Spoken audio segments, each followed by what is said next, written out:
Oh, I forgot I'm sharing that screen. Okay. I think I'm live. I don't know. I know sometimes it be saying I am, and sometimes it be saying I'm not. But I'm gonna give YouTube a second to realize that I'm live before I start diving into today's topic. Happy Friday, or if you're watching this after it's live, happy whatever day it is watching. I should pull my chair up. I'm like so short, y'all. Y'all don't even know. Is that too high? Now I'm too tight. Hold on. All right. This is what I do before every video. Y'all just never see it. Unless I put it in the bloopers. Let me bring my mic closer. My mic is way over there. I feel like I'm getting more and more prepared for these lives, y'all. Like, oh, I have a thing there. I feel like I'm getting more and more prepared. Last week was a little chaotic. I'm not even gonna lie. It was a little, chaotic. But this week we are off to a much better start. I think. As soon as I confirm that I'm actually live, we'll be off to a much better start. But I have Netflix, ta-dum, official website up right here. And I'm going to talk about the Love is Blind cast reveal. So, y'all don't even know. I have been damn near, like, watching Netflix, YouTube channel, Google searches every single day, waiting for them to drop this cast announcement. Because I was like, we are a month out, babes. Like, 1 month out. This is starting February 14th on, I was about to say on Halloween. February 14th on Valentine's Day. Y'all need to get this list out. Oh, you didn't get the notification. That's annoying. I don't got nothing to do with that, though. YouTube be tripping sometimes. I hear a lot of people say they don't get notifications for lives. But thanks, because you just confirmed that I actually am live, because sometimes it be saying I'm live and I don't actually be. But, yeah, so Love is Blind is coming out February 14th, Valentine's Day. And, of course, I'm here to talk about it because I'm going to be covering Love is Blind. Woo, y'all, I have been prepping to cover this show. As you know, I'll be talking about reality TV and all that kind of stuff. And Love is Blind is always a little bit of a lift because it, they release it in, it's not as much as a lift as Love Island is, but they release it in batches, and I try to get my reviews up and my commentary up as quickly as possible. So I've just been trying to prepare as much as I can before I actually see the show. I can't pre-watch it, unfortunately. Maybe one day I'll get early access. But for now, I've just been like, I don't know, try to figure out how I'm going to release. Like, I just came up with my release schedule. Oh, I guess I can give y'all a little sneaky peek since we here. Or if you're watching this after, this is my little planner. This is what I write all my stuff in. Well, truth be told, I have about 3 different planners. This is my YouTube content planner. I have a this is my personal planner for, like, all my actual stuff that I have to do. And then I also use Notion, like all of the YouTube girlies use. But I have my schedule for how I'm going to release my Love is Blind episodes. Just so y'all know. I guess I could take this out now because I was just using this to make sure that I was live. But now that I know I'm live, I don't need to have my AirPods in. So Love is Blind comes out on the 14th. I am going to do my best to get my commentary for episodes 1 through 3 because I believe that they're releasing 1 through 6 all at once, which is outrageous because who the hell is going to watch 6 episodes in one night? Me. I am. I'm just not going to get the videos up. So I'm going to split the 2 videos. I'm going to do episodes 1 through 3. Try to get that up the same day. No promises. If not same day, next day as soon as possible because y'all know I got to watch, script, and edit. And then on Friday the 16th, so that means I'm spending my Valentine's Day watching Love is Blind for y'all, okay? My husband's working anyway, so he won't be working at night. We don't work nights, but I don't know. I've been telling him for months, like, I have Love is Blind next month, so I'm sure he is well aware. Sometimes you gotta make little sacrifices for the YouTube channel, but not a big deal. We do other things on regular days. Valentine's Day is just an excuse to do something, but I'm going to release my commentary on episodes 4 through 6 on Friday the 16th or the day after. Probably Friday the 16th, but I'm going to do my best to get it out on that Friday. And then for episodes 7 through 9, I'm going to release that on the 21st of February. That's the day it comes out. So try to do it that day, if not early next day. Same cadence for everything. So I'm going to try to do it the same day that it comes out. It just depends on how long it takes me to edit, how quickly I find clips of the episodes, because y'all know Netflix don't give those clips up without a little searching, without a little Google search. So if y'all want clips in the videos, sometimes you just have to wait a little longer. And then February 28th, I'm going to do episodes 10 through 11. And then March 6th is episode 12. That's the finale. I'm going to do that one. And then I'm assuming they're going to do the reunion a week after that, but I don't know. And of course, I'll have some more live scheduled throughout February to talk about Love is Blind and all that stuff. So that's it on how I'm going to do my release schedule for Love is Blind. So heads up on that. And then let's talk about this. Let's talk about this cast reveal. So I actually just watched season 5 of Love is Blind. I didn't watch it when it dropped because I don't even remember when it dropped. I think I just had too much other stuff going on. I was trying to record videos. It was just too much. I was like, I can't handle another show that I need to do commentary on right now, so I didn't watch it. I just watched it. I understand why people were saying that season was a little bit of a shit show. Can I say shit show on live? I say it in my videos, but I don't know. Anyway, don't demonetize me, YouTube. Don't cancel my live because I used the cuss word. Because in real life, I cuss all the time. I have to be changing myself to do YouTube.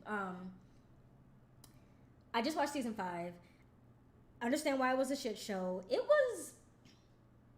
I feel like... I even said this to one of my friends who also watches Love is Blind. It felt like, or it feels like this show is getting further and further away from reality. We all know that season 1, of course season 1 is going to be top notch because it's the first one. People weren't yet going on for fame or whatever they're going on for these days, which that's a whole other conversation, but I'm not knocking nobody who's going on there for fame. It is what it is at this point. It's just another reality show, but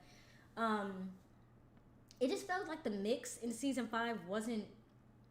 the mix wasn't mixing. Like the people, Milton and Lydia, how the hell they even end up together? I don't know what was going on with that. But they're the only ones that got married. I can't even say what I think about that, but that's what they did. But then they had that, I forget her name, but there was that really wealthy woman who, like, her family was traveling to Paris and she ended up dating this guy who had bad credit. And it was like, why are we getting two people who are like such a bad mix? And it just felt like overall the group wasn't good. Milton was young as hell. He was like 21. He wasn't like 21. Let me not exaggerate. He was like 23 or something. Why is a 23-year-old going on a show about getting married immediately? Like, why? Go date a couple of people. But also, aside from like the mix not feeling well, it feels like they're getting people, and I'm gonna get into this when I start talking about season 6, but it feels like they're getting people who are not realistic. Like Milton was making 6 figures straight out of college. They had the really wealthy woman who was taking trips to Paris with her family since she was like an infant. That's not realistic for most people. And I live in California, and I have friends who come from money and all that kind of stuff, but most people are not living like that. So when I see people on there who are like, yeah, I own my own house at 17 and I traded stock, and it's just like, this is not a realistic pool of people who are trying to get married. I want to see Love is Blind, but like actual people. Like I want somebody who is like a security guard and like, someone who, I don't know, is in cosmetology school or something. Like, I want some people who are, like, real. But I guess that doesn't make... I guess y'all not really going to go too far if y'all not really there with y'all careers. But I don't know. It's getting further and further away from reality. That's all I got to say about that. Hold on. Let me open up my web. Okay, I'm logged in. Cool. Anyway. So, Love is Blind is already renewed for season 7. We know that that's coming. That got renewed, I think, when season 5 dropped. So, that's coming. We'll see how they do with season 6. So, I watched the trailer. If you didn't watch the trailer, I believe I have it linked in the description box for this video. Actually, I don't know how lives show up for y'all, but Once this live is like saved on my page, you'll be able to see it. I have it linked, and you can also just head to Netflix YouTube channel because they have it there. This is it. I'm not gonna play it because it's not my IP, and I don't need YouTube being like, you're trying to steal stuff from. Nobody's trying to steal anything. Because I did have a video get flagged a couple of weeks ago talking about I was trying to like steal somebody's stuff, and I was like, there's no sound. I'm talking over it in its commentary, and they were like, no, you can't use that clip, and I was like, let's chill. It's never that serious. I'll just whatever demonetize the video. I don't care. So let's talk about the cast for season 6. I already watched the trailer, like I said. I took like my initial notes on a few people, so as I go through them, I'm just gonna say if I had initial thoughts on them when I first saw them. I know that's kind of bad to like oh my god, this list is gonna be everywhere. I know that's kind of bad to like judge people off of a first impression, but whatever, I'm doing a first impression. So this is Brittany. She's 25. Oh, one thing I will say, I felt like they had people who were actually old enough to be on Love is Blind for season 6. Like, these people... Oh, I appreciate you being here for the support. You should watch Love is Blind, though. We crazy about Love is Blind over on this channel. Actually, we crazy about everything reality TV on this channel. But Love is Blind is a good one. I hope that doesn't fall. I just put my laptop there. If you are into reality TV or dating shows, really, Love is Blind is a good one. I would suggest starting with season 1. That was the best one. But now we're just here for the gossip. Now we're just here to talk. But this is Brittany, 25, normal people age here. Brittany says she's still single because she's keeping her standards high, and that means not compromising on her strong Christian morals or her distaste for poor dental hygiene. That's very specific. I feel like she dated somebody who didn't have good hygiene, which is a no-go in my book as well. Go, Brittany. Although she's only 25, Brittany sees herself as wise beyond her years, where she has left feeling frustrated, casual dating in Charlotte. So yeah, they're in Charlotte, North Carolina this season. I don't know. Have they ever been in LA? I feel like they need to come to LA. Like, plenty of people here trying to get married. She's learning to be more patient. She's going to have to learn a little faster if she's trying to get married, because my husband tests me daily.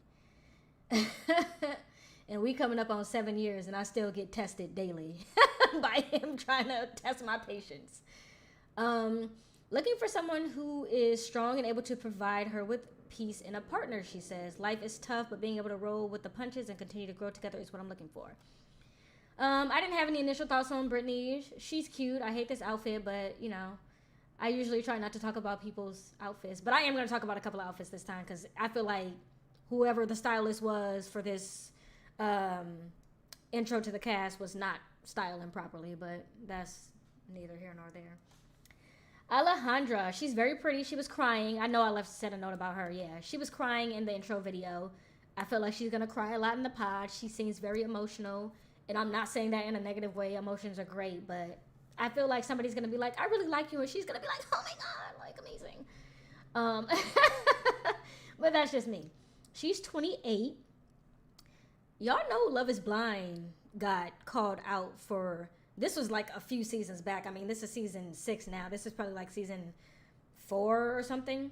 They got called out for putting women's ages younger than they were, which that's a whole other conversation we can have about the fact that people think that 30 is decrepit or something, but it seems like they're coming around, because 28 seems like an actual age. Financial consultant. What was this, Brittany? Senior. See what I'm saying? These people got like senior client partner, financial consultant. Like, they got, I mean, I guess they have real jobs, but it just feels weird. I don't know. Being single is a choice. Okay, girl, you got options. I feel you.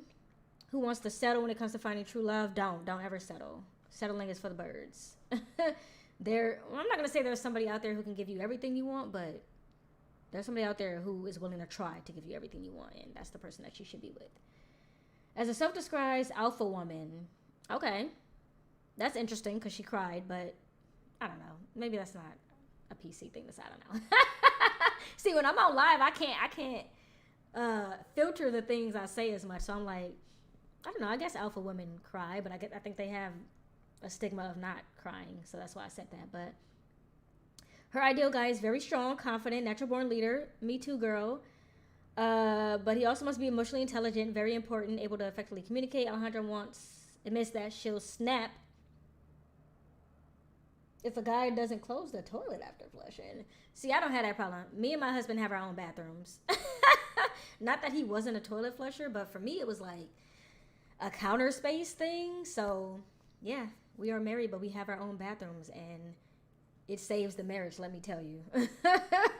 He got his own little situation over there. I got my ambiance in my bathroom, and it has stopped a lot of arguing because we have our own bathrooms. But she knows that everybody, including herself, is a work in progress, period. Me too. Most proud of her personal growth. Okay, so she's growing. That's good. She's growing. She's pretty. She's probably... Saying that she's pretty doesn't really make sense because nobody's going to see her, but she'll probably do well. I feel like she has a good personality from what I saw. Okay, let's talk about Amber Desiree AD. I'm going to just call her AD because I feel like it's going to get confusing because there's like another Amber. They put Amber in this dress, right? Amber's in this dress. Amber's gorgeous, by the way. Amber's in the 30-inch bust down. Now, let's scroll down because there's another black girl that they put in damn near the same outfit. Okay, you see how she got the cross? Why am I pointing with this hand? You see how she got the little cross situation going? And she also has the bust down.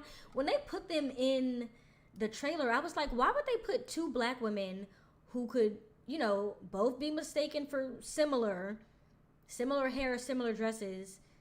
Like, y'all couldn't get one of them a pink dress or something? I don't know. I felt like that was on purpose. And that's just me feeling triggered because that's how Netflix tends to do when they put black women on Love is Blind. But I'm like, y'all could have put them in different dresses because even I was like, is that the same girl as her name, Danielle and AD? But anyway, she's 33, real estate. They need to get her on selling Sunset, or I guess she'd be selling Charlotte.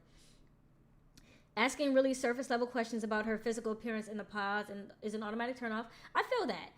I feel like if you're going to go on Love is Blind, you need to not go in prepared. I mean, I guess basic stuff like, I don't know. Yeah, I guess no. You shouldn't be asking anything about people's appearance. That's the whole point of the show, is that you don't know what they look like. Instead, she's looking for that forever type of love. Okay, she's looking for that 90s R&B type of love. You got to work for that, girl. That don't come easy. Timing just has to be on my side. She says, I've always been ready. Now, what I want to say about AD too, she was the first person to speak in the trailer. Like, her voice was the first voice to be heard when they did the cast reveal. I don't like that because Love is Blind producers have a very specific reputation of putting brown-skinned, dark-skinned black women in trailers, but giving them no screen time when the show actually happens, or like not showing any of their pod conversations, them not getting engaged. You know what I mean? And them not getting engaged is not the producer's fault, but not giving them screen time is up to the producers, is up to the people who are editing, is up to the directors. So they better not be a black woman fishing us again. Because if I see Danielle, I think her name is, and AD in this trailer, and they're not on, thank you. Okay, I'm sitting here like, why do these outfits look so damn sick? They know what they're doing. I'm not playing with them. Listen, we 6 seasons in. They hear all of our feedback at this point. If they put this girl speaking first in this trailer to try to make it look like she's going to be a prominent figure and they don't give her screen time, I will have something to say about it. But we're going to give them the unwarranted benefit of the doubt and see what the hell they do. But we know how they like to play these trailers. And putting them in damn near the same dress was cute. That was real cute. Okay, what else she likes? Amber's ideal guy is empathetic, smart, masculine. Okay, girl, but how you gonna know that in the pods? But I guess you could tell, maybe by voice. I don't know. A tendency to be... Oh, she can be a bit pushy. Me too. I'll admit that. The former New England Patriots cheerleader. I knew... See, don't she give cheerleader? I was like, yeah, she pretty. She's giving like... Okay, cheerleader. I like that. That's cute. Ultimately, respect and friendship are at the center. As they should. If you can't be a friend with the person you're married to first, then y'all don't need to be married. Not going to sacrifice her integrity, as you shouldn't. Stand strong in the things that she believes in. She said that in the trailer, too. She's very pro-black. Yep, very pro-black. Love that for her. I feel like we're going to... I don't know. I always forget this girl's name. The one from first season, Cameron and Lauren. Was Lauren... I feel like Lauren was pro-black, too, because she was kind of iffy on the fact that she was marrying a white man. She was like, I don't know how I feel about this. But she got her the right one, because we all love Cameron. Mackenzie. Did I say anything initially about Mackenzie? I feel like no, because to me she just like pretty standard girl that you would see on Love Is Blind. To me, somebody came at me once before because I called a couple of people basic white girls or like basic white boys, but don't ever come for me for that, because if I see a basic black girl, I'm gonna say that too, or a basic whatever. But Mackenzie kind of looks like a basic white girl. I'm not gonna hold you. Also, we all know I like white men, so let's not even come for me trying to say that it's a thing that I have against white people. She looks like a basic white girl. Like her name is Mackenzie. Are we looking at the same picture? But she's pretty. I'm not saying she's not pretty, but she looks. When I think of a white girl, a white blonde-haired or dirty blonde girl, I think of Mackenzie. So, luckily, this isn't based off of looks. 25, makeup artist, former high school athlete. Okay, Mackenzie, prove me wrong. You're not basic. You can do stuff. Mackenzie racked up thousands of points on the basketball. Okay, girl. Listen, she about to make me eat my words. Well, she do have long legs, so yeah, I can see her doing basketball. Wow, she's 6 foot. Okay, she's gonna have to say that. Usually, I know people don't like to talk about height, especially for men. Height for men could be a very sensitive topic because the short kings just be getting dragged all up and through these streets. But I feel like as a 6 foot tall woman, and then you like to wear heels too, girl, you're going to have to say that you 6 feet. I like Mackenzie. Okay. All right. Well, I like the bejeweled. I like the little bejeweled situation she has going on. Her pose just looks very like, I'm here. You know, she don't look excited, but she's going to have to say that she's a 6 foot tall woman, which, listen, I'm short as hell. Okay? I'm very much under 5 feet. So I'm on the opposite end, right? Like I would have to tell somebody that I was really short. But men get very, very, very weird about tall women. So I feel like she needs to say that. Because you don't want to end up with an insecure man who's like, don't wear heels, babe, because you're too tall. You know what I mean? So that might be the only thing that goes against her. Other than that, she's pretty. She's athletic. Men are going to love that. She's been very picky because she's tall. See? Yeah. It's going to be good for her. Oh, yeah. They're definitely going to be threatened by her. For sure. So I know that this is a blind experiment, but I hope that she does at least mention that, because I don't want her to get screwed over by somebody who has some type of complex about being a short king. If you're a short king, stand in that. It's not like you can fix it. You can't change being a short king no more than I can change being black or change being short or anything like that. It is what it is. That's the cards you were dealt with genetics. But don't take it out on my girl Mackenzie, because I'm going to have some words.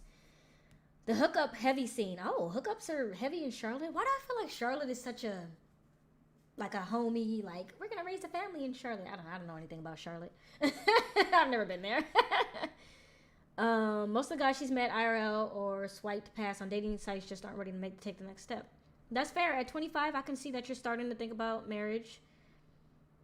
Well, she wants to have kids. She did say that. She said that if somebody didn't want to have kids, it would be a deal breaker. I get that. Some people are very strong on that. I'm either or on if I want kids or not. I want them, but I'm like, this world is hot garbage and very ghetto trash sometimes. So I'm like, I don't know if I want to bring kids into this world, but that's neither here nor there. She can't wait to get sporty. Okay. See, she's going to find, if she leaves with the fact that she is tall, she's going to find her a nice, tall man who likes to play sports, and they're going to live happily ever after. I'm claiming that for you. Well, I guess the show already happened. I'm still claiming it. For you. Amy C. Nothing really stands out to me about Amy C. She seems like a nice enough girl, but I'm not really like, too excited about her. She is a PR director, so she's probably going to be on top of her shit. She's probably going to make sure she don't say anything that could be misconstrued or anything like that. Wow. She's picky. She's 34, but she's only had one long-term relationship. Wow, okay. She wants someone who is not only her best friend, but also pushes her to be better. She's a go-getter. She's a PR director, so she's definitely a go-getter. I'm guilty of this too, though. If she didn't feel a spark in less than 5 minutes, she wouldn't put in much. I'm guilty of that. I've done that before. She's missed out on people that could have been good because, yeah, she thinks they're not worth her time. And also, people might be kind of threatened by the fact that of her career. I can see that happening. Well, gestures like words of affirmation on her thing. Food is her love language. That's interesting. Amy's an adventurous eater who loves new flavors. Sorry, vegans. Ultimately, however, that what's most important is Amy being on the same page about starting a family. She wants kids. Okay. She wants kids. She feels like her clock is ticking, even though it's not. But, yeah. Okay. Sarah Ann. She looks like a nice Southern belle, especially with that name, Sarah Ann. 30. Young. Probably one of the youngest here, aside from whoever I saw was 28. Customer support manager. Thank you, Sarah Ann. Please. Okay. Can I just say something? When I first started my career, I did customer service, and that felt like a very normal beginning career job. When I see people who are like 34 and they're like directors of PR, I'm like, I'm doing something wrong because I need to, what am I doing? But seeing that she's only 30 and is a customer support, I don't do it anymore, but that's how I started my career. So seeing that that's what she does, I'm like, okay, that's a nice regular ass job. That's what I want to see. Yeah, Amy C does look like she's very no nonsense. And that's what I'm saying. Like, I feel like if a guy wasn't clicking in 5 minutes, she's like, bye. And I know that she's a go-getter in her career, and that's a lot of guys are threatened by that too. I like Sarah Ann's dress for what it's worth. I like Sarah Ann's name. I think the clear strap heels are taking over right now, but she is something of a dating unicorn. I've never used a dating. Whoa. Okay, girl, never used a dating app. How does it feel to be one person only who's never done that? Being single for the last 4 years. Okay, that's interesting. Okay. Built up this ideology that I'm independent and can do everything on your own. Hot take. I think this is the worst possible ideology that a woman can have. I am not stereotypical trad woman, like a trad wife. Hey, a fan of what? Love is Blind or me? Christian Rock, you're sending me with that name. I'm not a trad wife in the sense that, like, I'm not a homemaker and I don't stay at home with the kids and I don't, clean the house all day while my husband works. But I'm very traditional in the sense that I believe that I shouldn't have to do everything by myself. I am not that damn independent. If I have a man, especially if it's a husband, yeah, I don't expect to be a strong, independent anything. I don't want to be a strong, independent woman at all. Please save me. I let that ideology go probably a few years back. And because I was already married, I had to like sit my husband down and be like, look, I'm no longer a strong, independent black woman. I need you to get on board or like get off the boat. Because being independent that was my struggle mindset, and I don't want to struggle anymore. I think feeling like you're a woman who has to be independent and do everything is a disadvantage. Not saying that you can't do everything on your own, like you should be able to, but don't sit in that mindset. When you get a man, please give him some of that weight to take off of your shoulders. That's what I'm saying. That's exactly my ideology. Like, definitely make your own money, do all that. But yeah, there are some things that I stand very strong on that. There are some things women should not have to do. I'm not taking out the trash when I'm in the household with a man. What do I look like? You want me to take no, I'm not doing it. Like, there are just certain things I'm just not going to do. And on top of that, eventually I do intend on, I don't want to say leaving my 9 to 5, I will say, because I'll continue to do YouTube. But I do intend on leaving my 9 to 5 to stay home when I do have kids, because I think that is a fair thing for me to do. Having kids is a lot. I have seen a lot of my friends, my friends are just now starting to have kids. They struggling. Sometimes I see them and I'm like, damn, I know those kids are worth it, but you look tired. I had one of my friends, her baby is 4 months right now. She's like, I really miss sleeping. I've had a few of my friends say that. So yeah, you best believe when I have kids and I'm going to be the one waking up every 2 to 3 hours feeding that baby because a man literally cannot feed the child, especially if I choose to breastfeed. If I'm going to be the one breaking my sleep every 2 to 3 hours, yeah, you're going to work and I'm staying my ass home. That is a 100% deal breaker for me. I'm not, there are just some things like if I'm going to be, women have all of the negatives of the reproductive systems. We have to have periods. We have to deal with cramps. We have to carry the child. Pregnancy is not easy on everyone. After the pregnancy, you still have to heal from the pregnancy. You don't even really get to heal on your own. You have to deal with this baby that needs you for literally everything, to feed it, to love it, to all of it, to teach it, all of these things. That is a job. So no, I'm not working a traditional job. The only thing I will be working when I have a child is YouTube, if I choose to do that. Standard 9 to 5, you will not see me. It's just not happening. I don't think women, listen, that's where I'm like, I'm not traditional, but I'm traditional on that. Now, if you don't want to stay home, that's fine, but I don't think that you should have to, is what I'm saying. So anyway, I'm getting off my soapbox. Y'all know I love going on my soapbox sometimes. I just started leaving it in my videos. I used to like edit it out like, oh, nobody wants to hear that, but I got shit to say, damn it. So now I just like say that it's a soapbox in case people want to skip past it, but I be having stuff.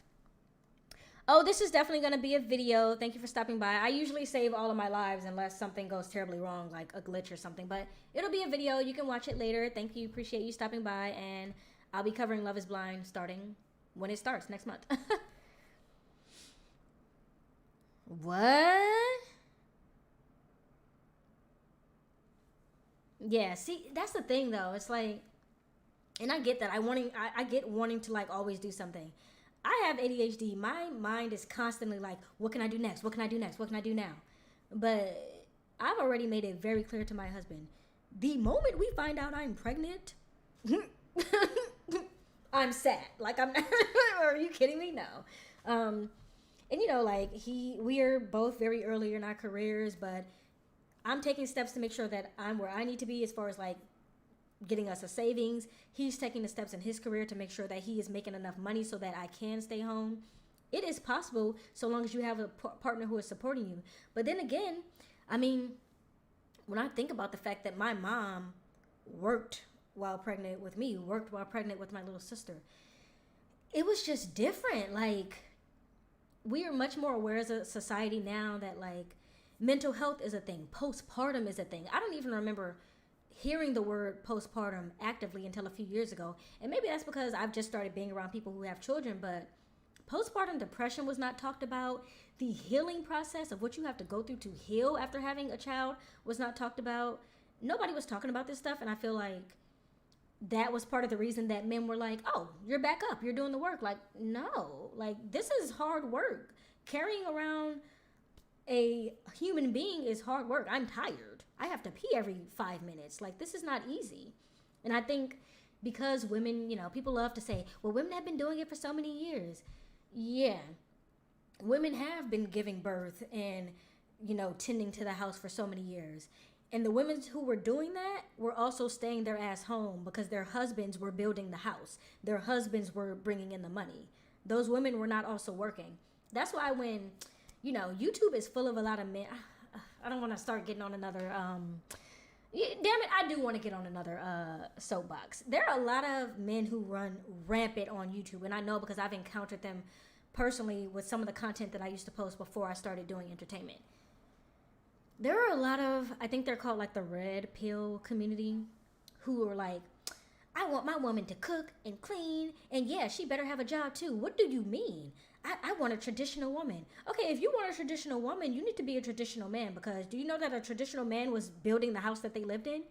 Do you know that a traditional man was out working and bringing in money, and that's why his wife was able to stay home? See, men these days want a traditional woman, but they don't want to put in the work of a traditional man, and that's a no-go for me. You're not going to think I'm going to do all the work of a traditional woman and hold a job, and you're going to do what? Like, let's stop. Oh no, working 9 months. See, and I hate that for her. I hate that for her. That's too, all that. Babies, from what I've heard from people, carrying around a baby is heavy, and I can only imagine, like, feet be swollen, you got an extra 10, 20 pounds, you know, the baby plus the weight you maybe put on, you're tired. It's just not, you got cravings. No, you should not be working during that. I stand on business on that. You should not have to work. That is insanity to me. But like I said, now as a society, we're starting to have those conversations, right? I'm not going to say I fault anyone who did it before, but I'm saying knowing what I know now, knowing what we know now as a society, I'm not doing it. I will not be doing it. Oh, man. That makes me so sad, because people like to say that C-sections are easier. I was naturally, like, my mom had me naturally vaginal, but my sister was a C-section baby, and I watched my mom heal from that, and she was suffering. And I was in high school when my sister was born, so even then I didn't understand. I was like, girl, you not good yet? Like, you had that baby a week ago. Like, you're not snap back? But it's like that mindset, right? No, she didn't snap back. She just had her stomach open, her insides literally rearranged, and a baby came out. No, she's not okay. Like, what do you mean? So, yeah. Women go through a lot, man. I tell my husband monthly, whenever I'm having bad cramps, I'm like, do you realize that I get every negative of the reproductive system? You get nothing. You get to have fun. I get cramps. I have to have a baby because I want one. I have to go through pregnancy. And when it's all over and my body decides that I can't do it anymore, I get menopause. What do you get negative about reproductive? So he gets that every month. Whenever it's going bad for me, he gets that. And he just sits there. Yeah, I know it sucks. It sucks. So, you know, it is what it is on that. Oh, yeah. Yeah, the red pillars are crazy. I encountered them actually. One of my very first YouTube shorts that I posted, like when I was a brand new to YouTube, like months on YouTube, I posted and I think it still lives on my channel. I posted a video was I in my Selkie dress? I think I might have been in my Selkie dress or another like flowy, like really girly dress, saying like, oh, I'm in my soft black girl era. Like, I don't want to struggle anymore, all of this. The amount of hate that I got from men who aren't even my audience on that video was outrageous. What do you mean you're a soft black woman? Black women can't be soft. All the other races are soft before y'all. Y'all should have been doing that. Men don't want y'all. I was like, hello? I posted a 10-second YouTube short about being happy that I'm finally embracing the fact that black women don't have to struggle, and you're telling me that I don't get to deserve that? What the fuck? Like, how did you find me, first off? And that's how I feel like they seek out black women to try to belittle. But I'm going to just block you and keep it pushing. So I'm not going back and forth with you about my ability to feel the way that I want to feel as a black woman. That's insane to me.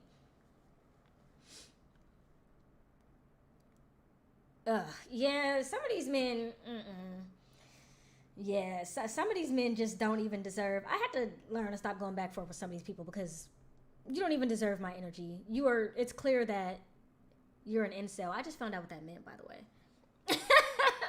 It's my favorite word to describe these people now. But it's like clear that you are that type of person. So you're just trying to, don't try to push that on me because you're mad that no one wants you. Maybe if you change your behavior, women would actually like you. But look how you behave. Like, I wouldn't want you either. Let's be very serious. Yeah, see, okay, so she's saying that can be a deterrent to men. See, everybody wants to feel needed. Thoughtful, funny, extremely playful, someone who will embrace her religious life. It seems like faith is going to come up a lot this season. That's good. I just hope people actually talk about it.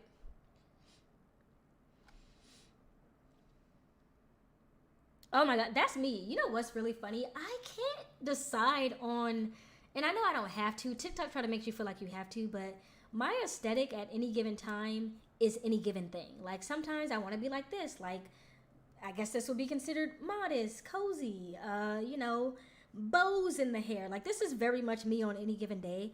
Sometimes I want to put on black lipstick and wear platform shoes and wear an anime t-shirt. Like, I'm very much like, I want to have all the aesthetics, but society is going to tell me that as a black girl, I'm not allowed to have any of them. The only aesthetic I'm allowed to have as a black girl is ghetto, essentially. Like that's the box people. I actually have a video about this. I posted, again, this is back early in my YouTube career. Let me see, I'll pull it up.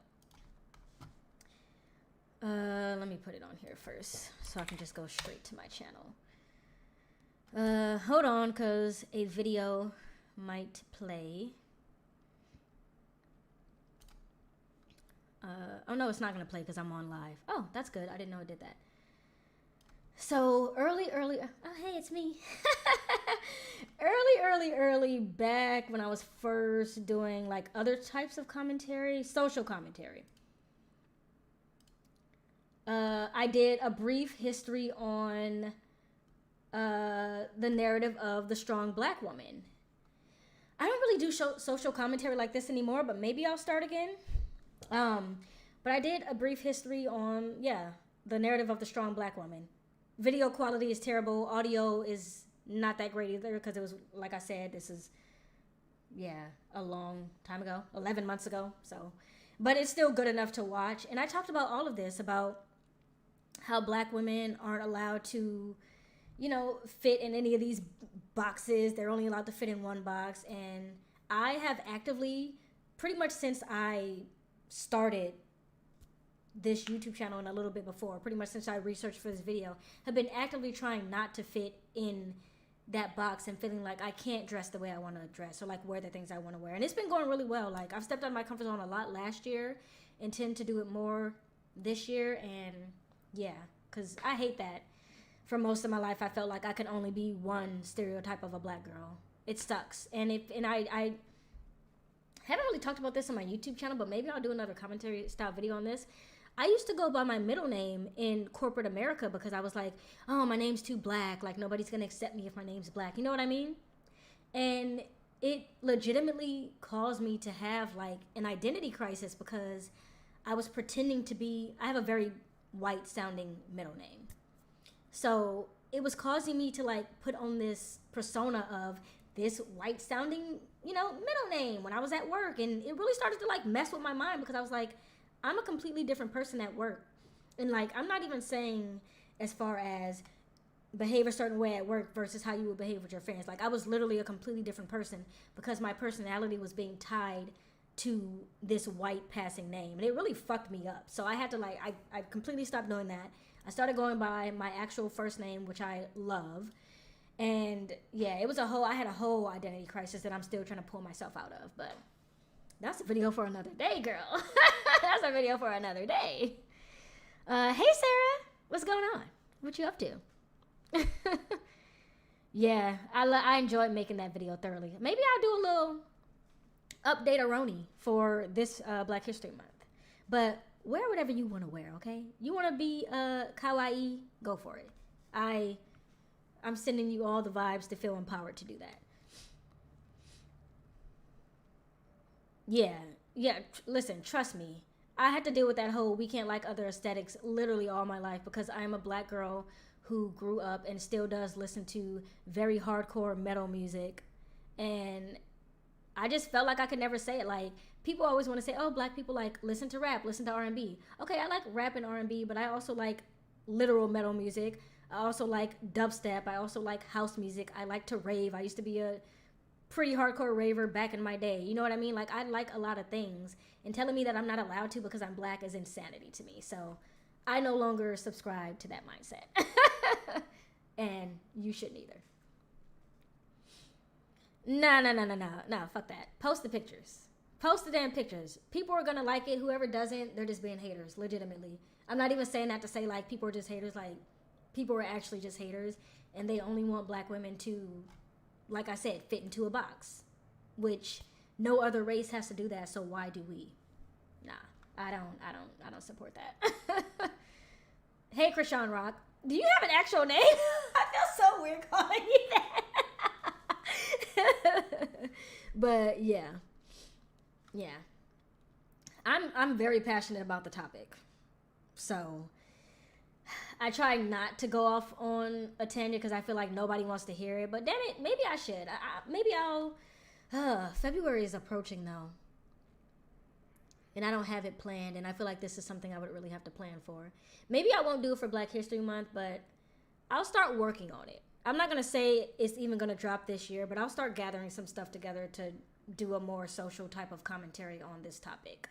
And maybe I'll take some suggestions from other people who might want to hear it. So yeah, if you're watching this back and you want to hear me talk about any type of social commentary on Black women specifically, drop a comment, let me know. And I'll start working on something. No promises on when it's coming out, but I think I should put something together because I literally only have that one video. Okay, did we talk about, we talked about Sarah Ann. So, yeah, I think Sarah Ann's going to do well. She's really pretty. I like her hair. Okay.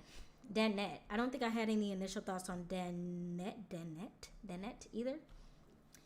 No, because I didn't even see her name written down. 33 flight attendant. That's going to be interesting. That means she travels a lot. So, she wants a strong foundation, period, as you should, and a beautiful home on top of it. Okay, flex your DIY skills. She wants to tear the house down and then put it back together. She wants a fixer-upper. I like the idea of a fixer-upper, but let's be very clear, I can't fix shit. I'm not a DIYer. I'm a DI buyer. But I love that for her. My rabbit is like running around. What is he doing? I don't know. I think my husband just walked in and so he's acting crazy. But anyway, my guy just has to want to help because you don't have to do the towel with me. Just carry the towels. Okay, girl. I love that for her. Wait, why do you think she's going to be an issue? My husband just brought me chai latte and is trying not to be in the camera. Thank you. Wait, can you bring me a straw? Thanks. I have cold foam on top and I don't want to I just want to drink the chai latte and then do the cold foam. Why do you say she's going to be a fan fave or an issue? What gives you that impression about her? I'm so curious. In the experiment, she's seeking an extremely supportive person who can cheer her on. Okay. Even if her ideas might seem wild. Oh, I need to tell him to check those potatoes I have in the oven. Because I definitely just smelled them as he walked in. She'll give that energy right back. Okay, so she seems like... Yeah, she seems like a cool woman. Pretty, nothing too crazy. See, we've said that about a few people this season. She does seem very sure of herself and very, like you said, no nonsense, knows exactly what she wants. So... we'll see. I hope that when we get to the men, I hope they come with the same energy. Because if they don't, we're going to have problems. She has a shy side. Me too, girl. Made dating a challenge. She's over the super cringy conversations. I've seen some of those dating app conversations. They can be a little cringe. I've been so introverted and a hermit that I've missed out on so many opportunities, she says. But lately, I've been pushing myself out of my comfort zone. Love that for her. I've been doing the same. Although I used to think that I was an introvert, and that's not the case. I just have social anxiety. I can very much be extroverted when I'm around people who I already know. So it's not that I'm an introvert. I'm a person with social anxiety who has extrovert tendencies when I get comfortable.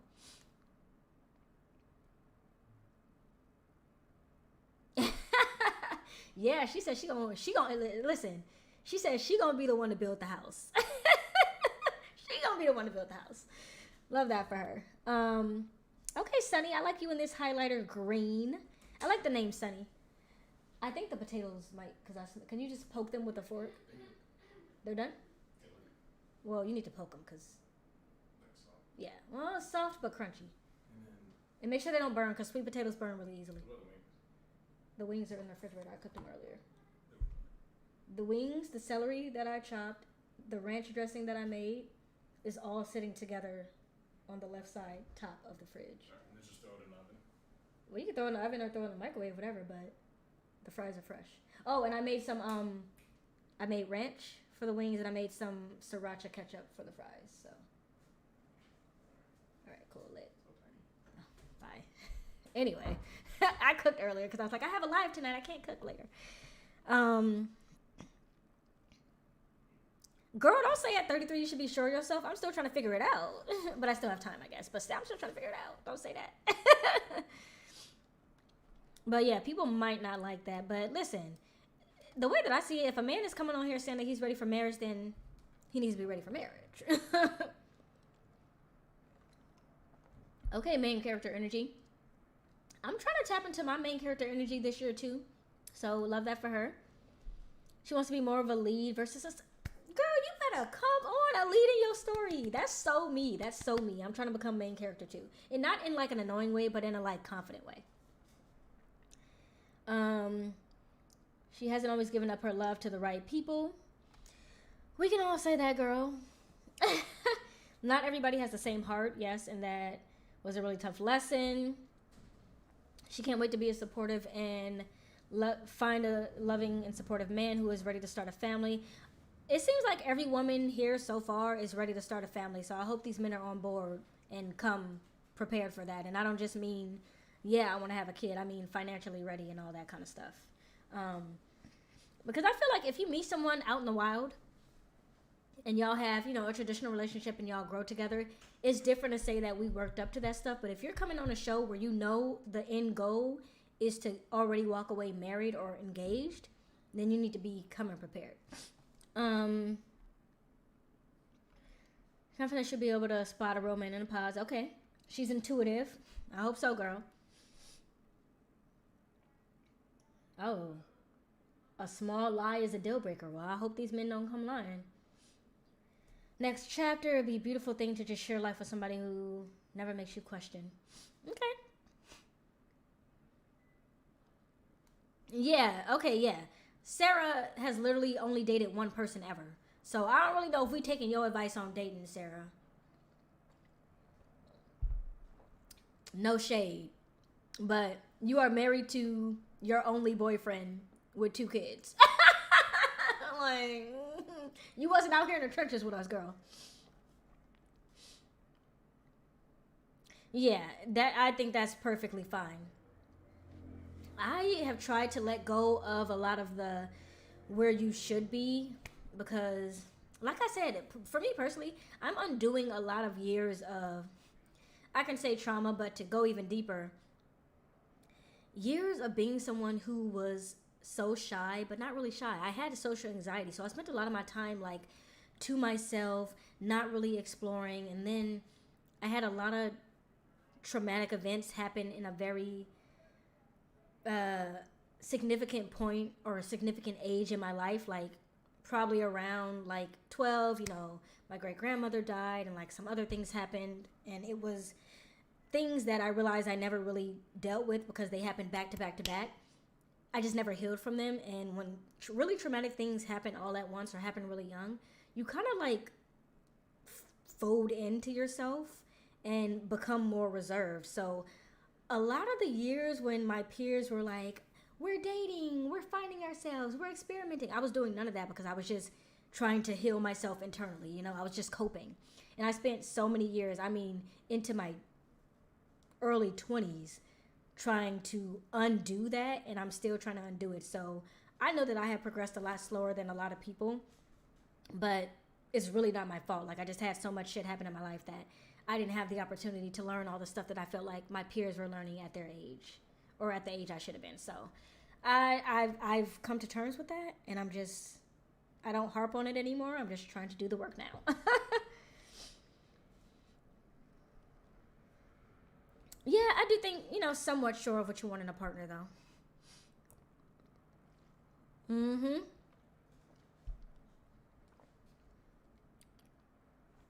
Oh, yeah, she does seem like someone who's been hurt before. She says she hasn't picked the right person a lot of the times. So yeah, I can see that.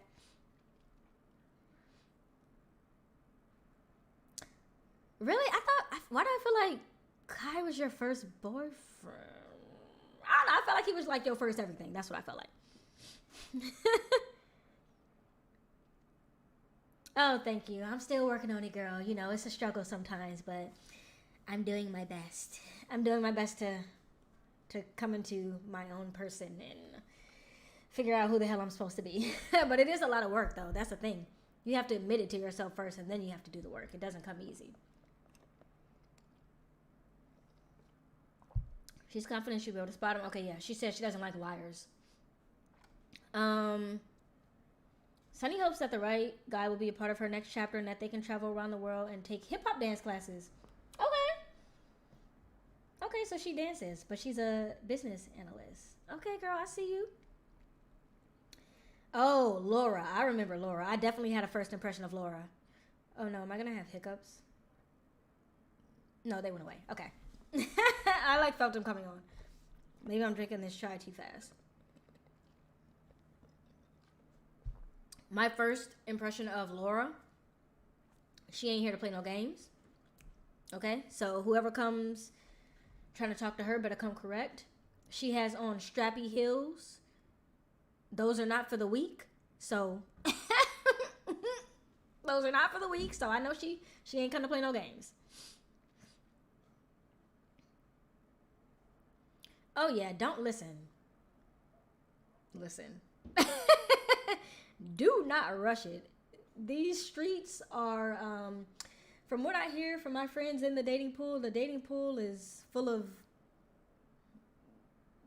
shit. The dating pool is giving sewer. So, yeah, take your time, really find out what you like and what you don't. But I will say, some of that comes with dating, though. Sometimes you think you know what you want, but then you'll date something, and you'll date someone, they'll do something, you'll be like, nah, I don't actually like that you did that. So, some of it is going to come with dating. So, I'm just going to say, don't rush it. Don't rush it. Actually take your time and date. I also made that mistake when I was really young. I would just get in relationship instead of actually dating. So when I did start to date, I was like, oh, I like these things, I don't like these things. So yeah, take the time to actually date. Don't feel like you need to. I feel like we've kind of lost the art of dating. We're just like, are we boyfriend and girlfriend or not? But you don't have to. And I'm not saying you have to hook up with everybody, but let them take you out on dates. Like, the art of courtship is lost, and I'm trying to instill it back into the society. Like, men should absolutely be courting women and taking them out on dates and all of this stuff. Now, don't let them pick you up, because you can't trust these people. Don't let them pick you up first date. Don't let them pick you up first date. But once you get to know them, like, set your standards. You want your door open? Don't get out that car until he open it. You know what I mean? Like, you show people how you want them to treat you, like I said. So exactly. And I can say that with my entire chest. You're definitely going to have higher standards because you have grown as a person. So you're going to be like, maybe I would have accepted that at 18, but at 25, 26, 27, that's a no-go. So there are benefits to waiting. Mm-hmm. Yeah, girl, literally do not rush it. She gives very much Laura, right? But she's an account director, so she's giving director energy for sure. She's very confident, and I love that. It looks good on her. It looks very, very good on her. She has tried every other avenue. She says she been there, done that. Hopes of establishing a genuine connection. We're to find love through this experience.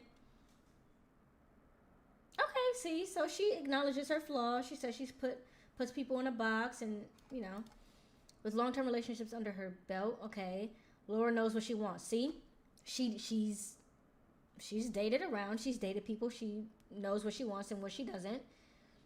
She's dated plenty of guys who have no idea who they are. See, very timely. We were just talking about this, or where they're going. And this is actually something that I talk about often. When I met my husband, we were fairly young. I had just turned 21. He wasn't even 21 yet. And there's a lot of shit that I accepted from him then that if I started dating again right now, would never be acceptable. Because at this age, you should know better and be doing better. But like, when you're like 20 or 21, yeah, oh, you don't have a car? Okay, whatever. You're working at this little like side job, whatever, yeah, that's okay when you're 20 and 21. But when you start getting into 34, 35 territory, you better know who you are, what you want, and where you're going, because now you're just playing games. Why don't you know that? So, yeah, I do think there are certainly some things that you should know. Like, even if you aren't there yet, you should have a plan to where you want to go. So, there are certain things that's like Sarah was saying. You know a lot more what you will accept if you start dating when you're older versus if you date somebody when you're young. Yep. See, we like Laura. She gonna be my fave. That's for sure. I'm calling it. She know exactly what we talking about. That's what I'm saying. I hope the show doesn't change my mind either. Yeah, totally different person from, and even now I'm even still changing. Like that's why I understand sometimes when people say, "Oh, we were married for 40 or 50 years and then we just grew apart." That's a real thing that can happen, and I can see. And you have to. I'm not even gonna say that those people weren't willing to put in the work. Like, you could be willing to put in the work, and at the end of the day, y'all just don't mesh anymore. Relationships are hard, and they require a lot of work, and sometimes that work might just stop working. And it is what it is. But Sarah, that you listen, you said exactly what it is. You do not have time for a Build-A-Bear. There is no Build-A-Bear at this time. I'm pinning that. Message pin. In your 30s, there is no time for a Build-A-Bear man relationship. Stand on that. Stand on business. Oh man, hold on. Let me move this over here. Okay.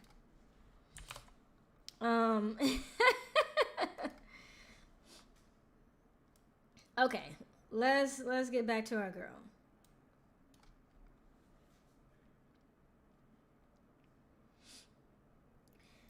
See, that's what I'm saying. That's how I felt too. Like, your career is just really getting started. You're just trying to figure it out. Yeah. People need to at least know where they want to go. Like, I know that I want a house. Okay, what steps am I going to take to get there? You at least need to have a rough draft or something. Like, damn. Oh yeah, just because they're older doesn't mean anything. That being said, I don't know that I would date younger. I'm gonna be real. I often only dated older guys. And when I say older, I'm talking older, like I'm talking older, like like my husband is actually the youngest guy that I ever dated. My husband is the youngest guy I ever dated. Most of my exes were at least 5 to 10 to 15 years older than me because I was just attracted to older energy, like that's, and I still am. But that's enough of my dating life. But yeah, we like Laura. Ooh, she's clashed with partners about cleaning habits. That's an interesting one. I feel that. Aside from a spotless home, music is very important. See, look, climbing that corporate ladder. She's a director. She knows exactly what she's doing. Okay, Laura, we like you. Yeah, you gonna go far, girl. You gonna go far. All right, Jessica. Miss Jessica. 29, executive assistant. If you tend to judge a book by its cover, you're likely miss out on Jessica's real funny and goofy personality. Yeah, she doesn't look like she'd be funny and goofy. She looks very, yeah. She doesn't look like she'd be funny and goofy. Good sense of humor. Okay, so she's just a big jokester. She keeps talking about jokes a lot. Vulnerability. She's never really given someone a chance to fully know her. Oh, yeah, I like Laura. I'm going to like her. Oh, is this the first person who has a daughter or a kid? Okay, so her daughter comes first. Oh, wow, her daughter's 10. Wow. She had her daughter when she was 19. Oh, yeah, so she grew up. She's definitely no nonsense. She had to grow up very young, so. That's going to be a big deal. Having someone come in with a 10-year-old is a lot.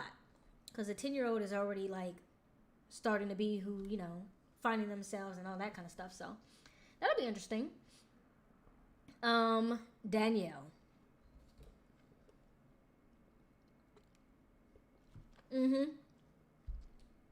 That's what I'm saying. Like, when I look at her, I'm like, okay, she don't look like she's too funny or like goofy, but don't judge a book by its cover. I really hate that they put Danielle and AD in the same damn dress. I'm so annoyed by that. It is really irking me.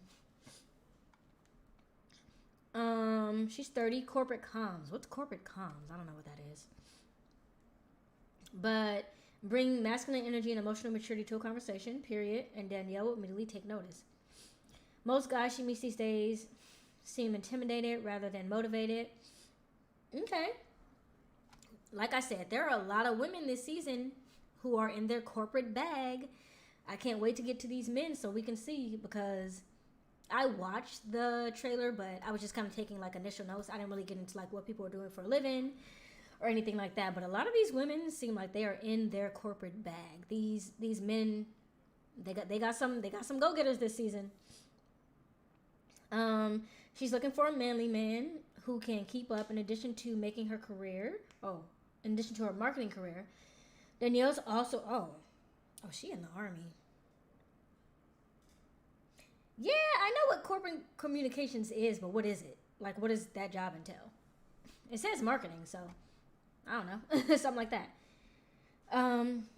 She's in the Army. Wow, so we have AD, the other one who's dressed like her, other brown-skinned black woman, cheerleader. So that's a sport, and I don't care what anybody says. Cheerleading is hard. I did drill team and a little bit of cheer, and I also did dance and all that stuff. Anybody who says that stuff does not take hard work, cheerleaders work very hard. They have to stretch all the time. They are up there doing flips and stuff. It is a sport, and they can get hurt doing it. So that's a lot of work. Being in the Army, even if it's the reserves, is a lot of work. Frustrating by, man, a lot of the women are saying that these dating apps are like conversations that are going nowhere. So, okay. Dating is really difficult. I didn't realize it was that bad. I'm so sorry, y'all. It is hard to find someone on the same page and mutually invested. Danielle started a new life in a new city without knowing anybody. That's a sign of a specific type of person. A person who can move to a new city without knowing anyone and get shit going is a type of person you want on your team. That's a big deal. She's not looking to compromise on her freedom. Danielle knows there's a guy out there who wants to take the next step. Now, what that mean, girl? What you mean you're not looking to compromise on your freedom, but you want to take the next step? Hopefully she digs into that more. But yeah, very pretty. She got her ring hand out, so she's ready for that. White toes. Love to see it. I'm all about the white toes. I'm not a foot person. Don't take this video down the wrong damn side of YouTube now. But I do like white toes. White toes look very nice, especially on black women, because the contrast is contrasting. Oh my god, this like sweater this is the most comfortable sweater. I got this from Target for like $10. It was on sale. I was like, ooh, it looks so soft, and it is. It's so comfortable. Chelsea, no initial notes about her, but another flight attendant. This is the second flight attendant. I hate her shoes, and I'm not really too fond of the dress either, but she's been preparing her whole life for Love is Blind. Interesting. Can I tell y'all something? She's looking for her forever person. I don't believe in forever people. I don't believe in forever people. I don't believe in soulmates. I don't think that there's one person out there for everybody. I just don't. I don't believe that. I think there are multiple people out there for everybody. I think the idea that there are however many people there are on this planet and that there's only one other person for you is a crazy statement to make. I think that you can make it work with one person, but I don't believe in forever people or soulmates. I'm sorry. I'm sorry. I don't believe that. Yeah, she looks kind of awkward too, and like she wasn't sure what to do with her hands type of situation. But we'll see what happens. I'm kind of indifferent towards her. Man, I want to turn my heater on. It's getting a little chilly in this room, but I don't want the noise to be in the video, so I'll suffer for the VOD, guys, for the video on demand.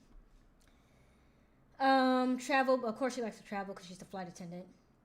Independence is key to Chelsea's ideal relationship because of her passion for solo traveling. Okay, that's going to be interesting because she's a flight attendant. Is she also going to want to go on solo trips outside of her job? So I don't know how people are going to feel about that.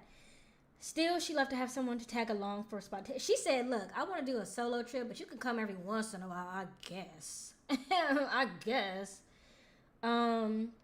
Guys who just want to sit around all day and play video games. Okay, so she needs somebody who is just as outgoing and wants to go like she does. That's a very specific type of person. I don't think I could be with that type of person. I like to sit at home. My home is my happy place. I like to go out. I do intend on going out more this year, but I like to sit at home sometimes. Following too many women on... This is so problematic. Oh, Chelsea, baby, please. Her pet peeve is following too many women on social media. I'm sorry. That's a red flag. She's talking about this is a red flag from a man. No, this is a red flag from you that you think that's a problem. Are men not allowed to have women friends? Is that a thing that we don't? Because I never saw a problem with that. My husband, from the time that we met, he's always mostly had friends who are women. Like, that's just, most of his friends are women. Oh no, I need to cut this. I'll cut it when I leave. I think it's weird to be like, you can't have any female friend. Like, that's weird, right? I don't know. I've never been that woman that's like, no, only me. I'm the only woman you can be friends with. Like, I don't know. I think that's crazy.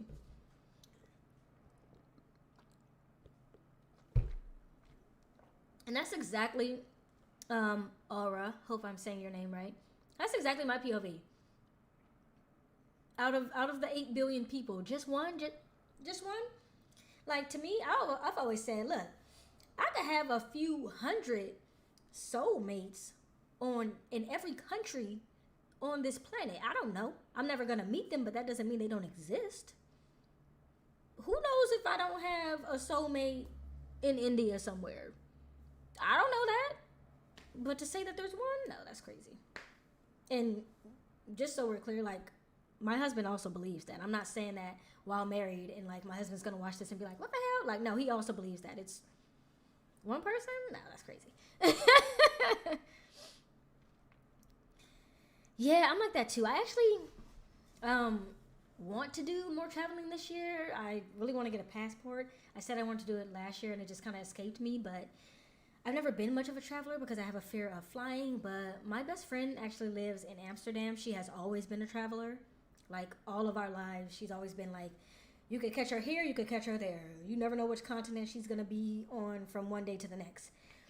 And I've never visited her there because I'm afraid of flying, but I'm trying to get over that. I do want to travel.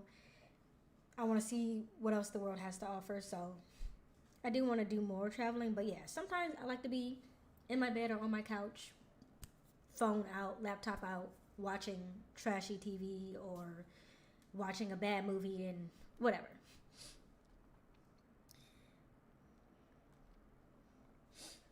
Chelsea might be... see, this to me, and I don't like to call women insecure because I know that that's a trigger statement for a lot of women, but this to me screams insecurity. You can't follow too many women on social media. Girl, is he coming home to you? Is he cheating? Is he lying? Because if not, what's your problem? I always like to say, look, I'm married, but I still have eyes. Like, I can still see. So can my husband. Like, just because I'm married doesn't change the fact that I might find another guy hot. I think that people have like a really weird mindset of like, oh, well, once you're with that person, you just automatically can't ever look at another person. Like, no, sometimes I see somebody who's hot, I say he's hot. Like, it is what it is. I didn't say I'm about to get up and leave you for him, but, you know, I don't know. I have different mindsets on relationships, so don't mind me. She's ready to give the green light, but only to the right person. Someone who can break down her barriers. I understand the need to break down barriers, but going into it being like, well, you need to be prepared to break down my barriers, girl. I don't know, Chelsea. I'm not feeling too hot about you, but we'll see what happens. Amy, 28, e-commerce specialist. She's cute, like her dress, like her shoes. They're a little too big, but anyway. Modern romance has left Amy feeling hopeless about finding love. She doesn't go on dates. She works, hangs out with her friends and family. Girl, I feel that rotation. She doesn't have the patience for apps. It seems like this show is beginning, or has been for a few seasons now, drawing a lot of people who are like over the dating apps. Are dating apps a dying breed? I don't know. Maybe they are. She's just really ready for it. Drawn to creatives. What did she do? Ecom specialist? Wow, she learned how to play the ukulele during COVID. Good for her. I dropped my COVID learn. I was learning French during COVID. It lasted about a month or two. I was really learning it though. Now all I know how to say is Je suis es une femme, which means I am a woman. That's the only thing I remember from my COVID French. So the fact that she actually learned her skill, good for her. She is better than me. Ooh, she does karaoke. I love karaoke. Someone to collaborate? Someone to collaborate with and share their passions. What does that mean? Someone to collaborate. Above all else, Amy's future partner must not only get along with her family, really good connection, and her culture. What's her culture? Good. Snap a pic. I love taking pictures. Is this the type of collaboration she's talking about? She's trying to be an influencer? It's so funny because me and Sarah were actually talking about this the other day. We were saying that some of these couples, because I was telling her how I had just watched season 5. Some of these couples are not coming on Love is Blind thinking with the bag in mind. And while I 100% think that people should be coming on to actually find love, and I do believe that the experiment should be made for that, they need to read the Lauren and Cameron playbook, because Lauren and Cameron laid the blueprint for how the hell you successfully pull off Love is Blind. They genuinely liked each other. They met in the past. They got engaged. They got married. And then they started getting the bag after that because they were so lovable and likable. Some of these couples are not playing the handbook right. Y'all not putting 2 and 2 together and realizing that this is the bag. Like Amy said, y'all can be collaborating and y'all can get really, y'all can make some coins. Y'all can make some coins off of being on Love is Blind. Should that be your driving motivation? Maybe not necessarily. Come on to find love, of course. But if you do in fact find love, yeah, off camera, y'all need to be talking about how y'all gonna play this out once it's done. Because if you play it right, Lauren and Cameron are not working anymore. They might do some hosting, some guest appearances, but their job is literally to be public figures because they played it right. It's that easy. It's really not that hard to do if you do it the right way. So I don't know. I just think you should take the opportunity if the opportunity comes across your plate. Amber, girl. Like I said, I usually try not to talk about what they wearing, but it's just so. It's like, did she even try? Did she even try? I hate this dress. I hate this dress and I hate these shoes. And, well, maybe it's good that they won't be seeing her. 31 medical device sales. Okay. Prior relationships have made Amber realize just how integral trust is. So maybe she's been cheated on. I hate that for her. That's a big thing that I haven't had in the past. She says a deal breaker would be someone who has... There you go. Someone who's cheated. Getting along well with extremely tight-knit family. Amber FaceTimes with almost every single day. Falling in love sight unseen might be a risk, but dating guys on Hinge is just as daunting. The opportunity is amazing because it removes what we don't like about the world nowadays. It's all about really getting to know somebody about the core. I agree. It is. I don't like how you dress though, Amber, so I'm just saying that on that. Ashley. Oh, I also said that Amber's going to cry in the pods. That was my initial thought because she was crying in the trailer. I think I did say something about Ashley too. Yeah. I said that Ashley is this season's black woman with type 3 hair. They have one every season. She's this season's poster child. Why do I keep pointing like y'all No, I have the mouse. She's this season's poster child for black, but a little extra. They have to have one every season, and she is the one. She's cute, though. But she looks like she's going to prom with this dress on. I don't know who was dressing these people.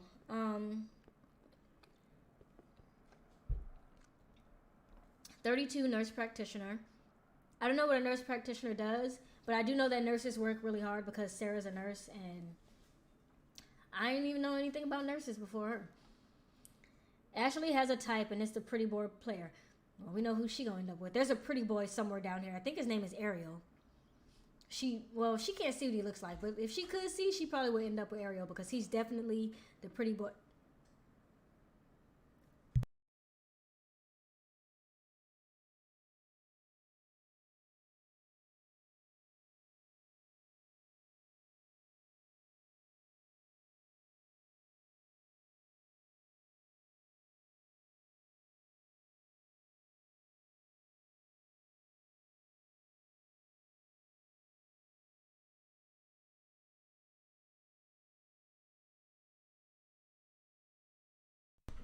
He wanted me to taste the fries to make sure they were done. They were good. They're very hot, though. Yeah, I think the guy's name is Ariel. He's further down, but if she could see, she probably would end up with him. Okay, nurse practitioner, doctor. Hold on, let me chew this fry.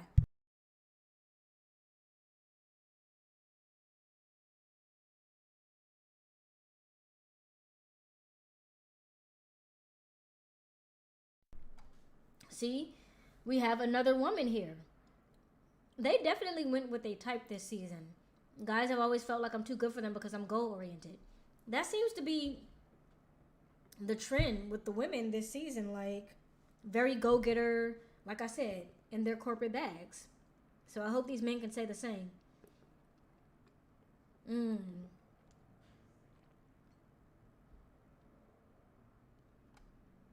Her biggest fear is that their teeth won't be nice. Well, she does have a really nice smile, so. But girl, you could get him some braces. Just get him some braces. Like, wait, that's not a big deal. The world does not revolve around Ashley, contrary to popular belief. I'm a little bossy and I don't like being told no. Okay, that's gonna be a little problematic now, Ashley. That's gonna be a little problematic. Hopefully she'll be able to find a guy to say yes. I have literally everything. I have the dog, the house. Oh, they're going to be threatened. She already has a house and a career and a family.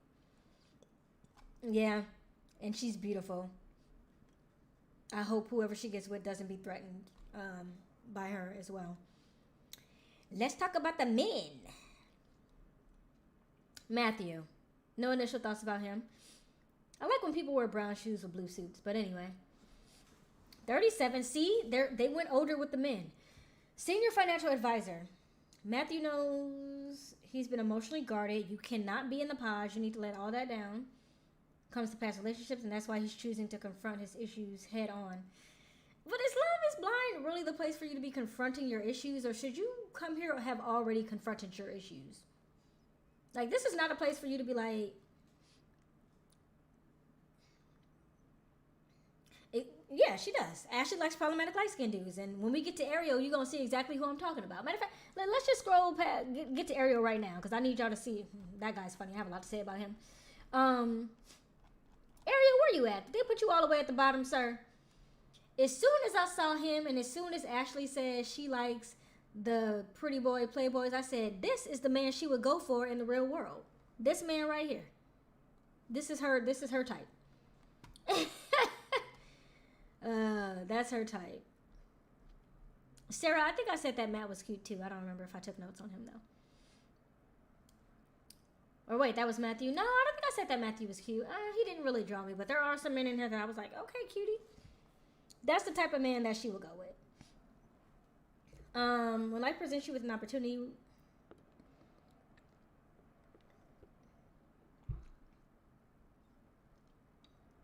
oh, what season was that? I think that might have been the ultimatum actually. where somebody wanted the dog to sleep in the bed, and the other person was like, I hate the dog sleeping in the bed. It was like this big deal. It was like the entire reason why the relationship broke down. Crazy. I think that might have actually been the ultimatum queer love, the dog in the bed thing. He's ready to put it all on the line to meet his perfect match. I don't think there's anything I wouldn't sacrifice. We'll see about that, Matthew. Kenneth. So, one thing I will say, I was very, very, very surprised to see a middle school principal on here. And I'm going to tell you why. Everybody, including the women, all have these corporate money-making jobs. We all know that maybe principals make more money. I don't know. I think teachers are significantly underpaid. Maybe principals are too. But I was just interested, or I thought it was interesting that they put someone on here who had a regular job. You know what I mean? Like a casual, simple job. Now, what you mean by that? What you mean by that? What you mean? Matthew got a little something. I cannot. Okay, Kenneth's faith is strong again. Another theme that I'm seeing this season. He's looking for a partner who is aligned on making both a priority. Family seems to be another trend this season. Pivotal to his existence is how he's able to navigate life. Caring, compassionate, intelligent, nurturing, authentic to who they are. I feel like that's most of the women. Kenneth immediately takes note of self-serving behavior, which is a major turnoff. A red flag for me is when I see no signs of empathy or compassion.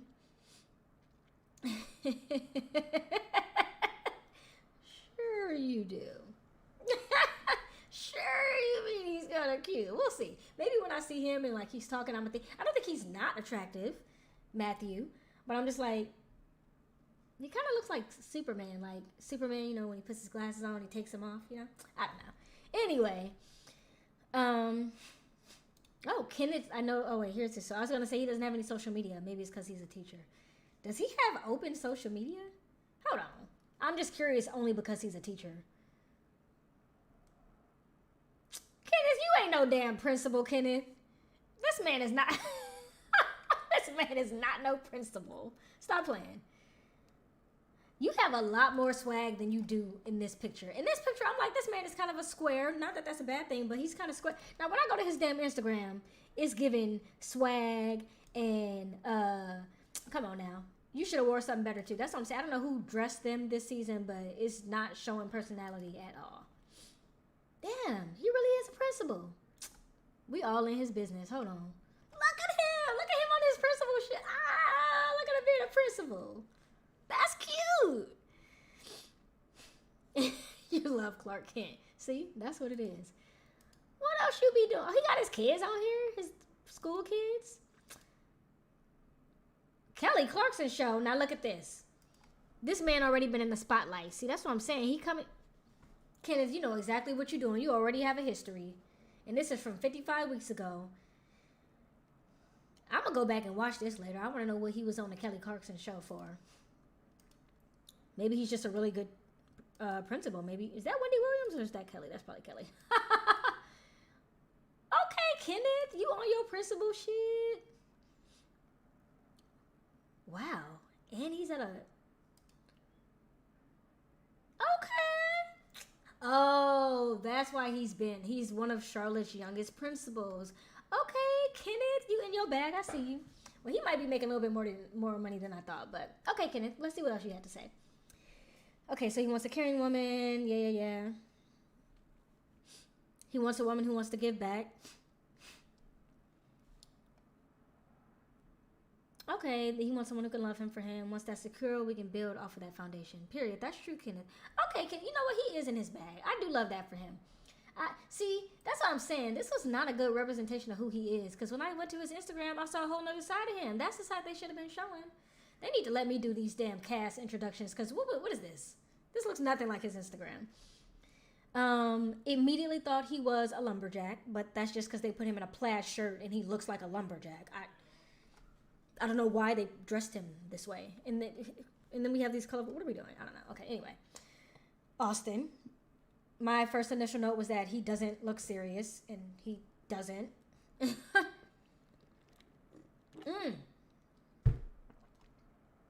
Well. Austin is a bare bones kind of guy who appreciates life's simple pleasures. So I guess my first impression was right. He's a very simple guy. Not that there's anything wrong with that. It's not really my cup of tea. But he works hard. He loves his family and friends. Oh, this is really cute. A morning conversation with a cup of coffee. That's cute. Open and honest dialogue. Okay, non-negotiable. So he wants somebody honest. Everybody wants that this season. See, he gets it. People's actions stem from things that happened to them that wasn't their fault. So he gets that. That's emotional intelligence. Emotional intelligence, and that's very important. Thank you. What the heck? They got this. The only thing he's missing is an axe. Like he's about to go Paul. What is the man's name? Paul Bunyan? Is that his name? The man who be chopping down trees? Like, come on, be serious. What? They didn't have to dress this man like that. And then they got everybody else in a suit. But they were like, he's young and fun. We're going to put him in a lumberjack plaid shirt and a weird hair flip. Come on. Let's be serious. This is a man who's ready to get married? I don't think so. Including playing a guitar, regularly attending music festivals. There was a woman up there who said she liked music festivals. Was it Laura? Hold on. Sorry, y'all. Let's do a little scroll-a-roni back on up. Well, what am I doing? Like, I can't just search. Music. Laura. It was Laura. Laura said she likes music festivals, but Austin ain't gonna be the man for Laura. I can say that now. Wouldn't it be crazy if they ended up together?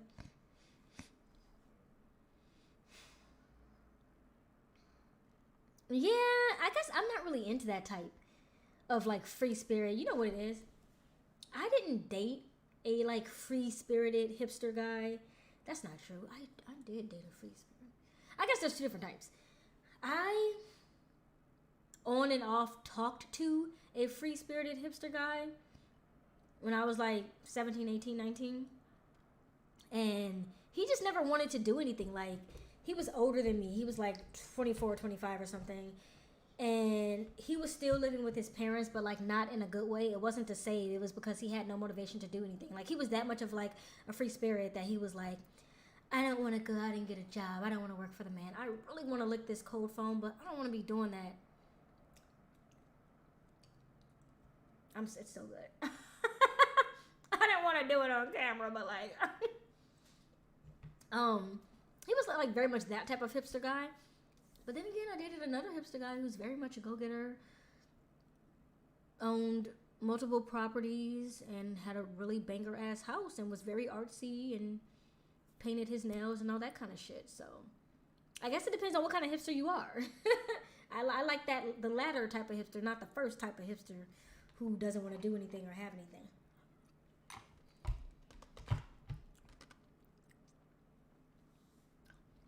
Yeah, okay, see, the outfit had potential. Because what? Let's talk about the pants being rolled up for a second. Why is the cuff, first off, why is the cuff so damn big and why is it uneven? It's not just uneven because he's standing with his knee like that. It's uneven. If he was even standing straight up, it would be uneven. This cuff is way bigger than this. Like, this style is just all wrong. And then, what are we doing? They might as well just threw some black forces on him and just completed the damn look. I don't know. I don't like how they did that. But he's practicing jiu-jitsu, which he's been doing for the past 8 years. So at least he can protect you, girl. Listen, if it came to it, he can protect you. Jamal. I went to high school with a guy named Jamal. It might be this guy. Low-key, I should look into it if it's him. No, it's not this guy. I don't think it matches up. But he was kind of like him, very like animated, which this guy seems very experimental with outfits. I'm gonna just say this, and I feel like he dressed himself. I don't think anybody put this on him. I think this is very much him.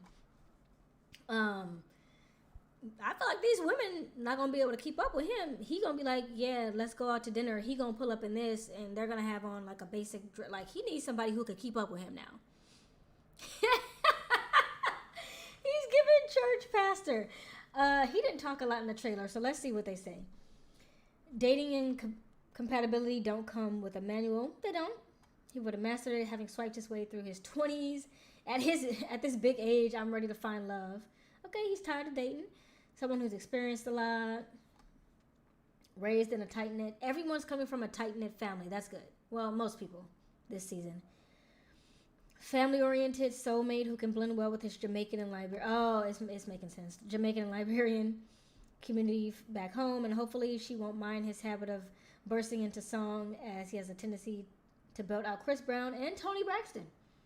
Okay, Jamal. But Jamal knows his true love will embrace him fully, as he's searching for someone who is able to receive him for who he truly is. Okay, Jamal. Yeah, Jamal feels like he's going to be very animated, very, needs someone to keep up with him. This cold foam is where it's at. That's so good. I should have had my husband bring me a spoon. Now I'm just on YouTube Live licking stuff, and this is not that kind of channel.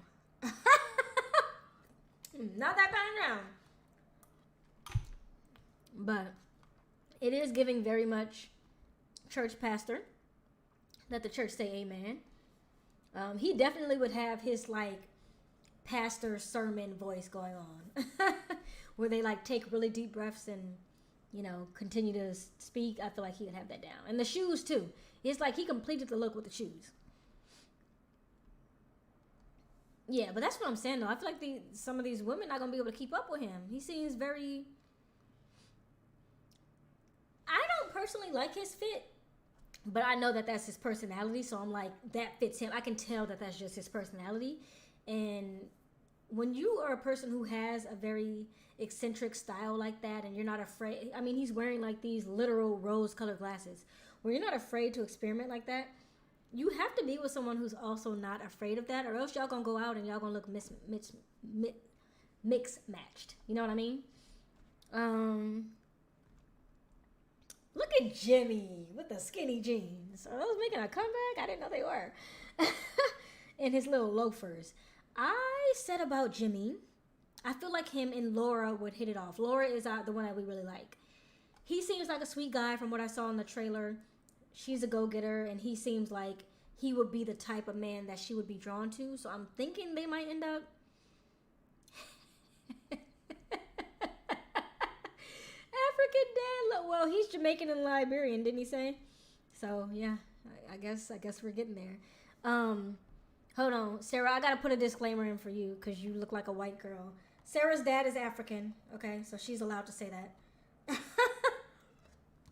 She's allowed to say that. And they are very much giving African dad loafers. Now, don't do Jimmy like that. Don't do Jimmy like that. He does not look like nobody's soccer coach. He looks like, I was going to say, yeah, he looks like a tech guy. He's in software sales. I don't like the ankle jeans either. That's why I said, oh, I didn't know the skinny jeans were making a comeback. Like, look, if I was just... Ooh, I don't know if I want to say this because I can't edit it out, but like, if I was just looking at him like ankle up, it's giving, it's giving very much like Ellen DeGeneres. If you see where I'm going, like ankle up, it's looking kind of weird.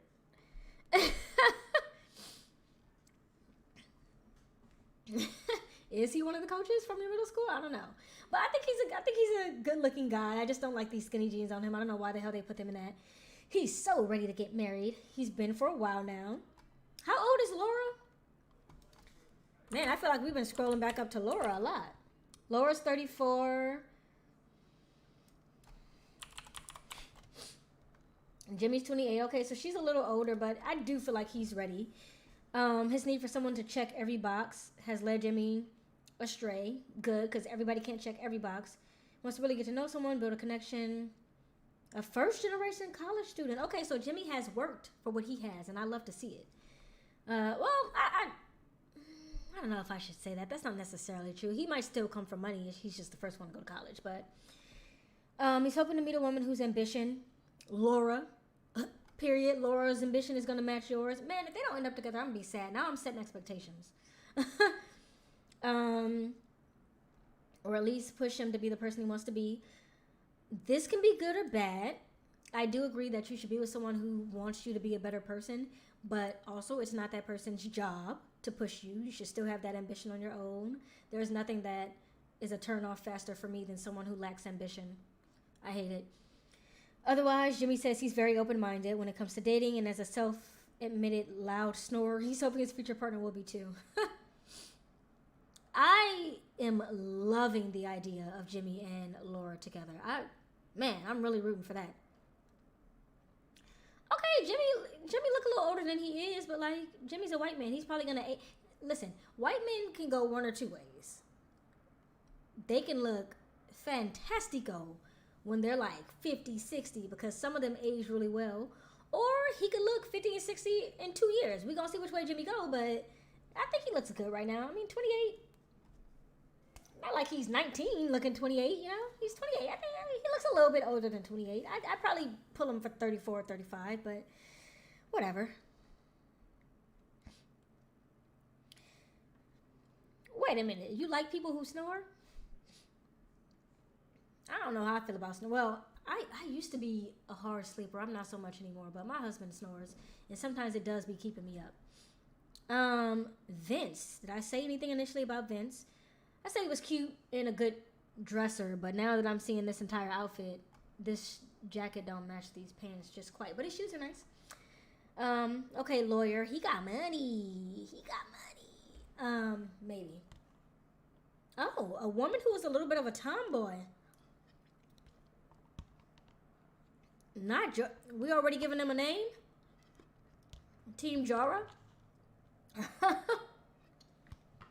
gonna have to go into my first Love is Blind video being like, we've already paired two of these people together.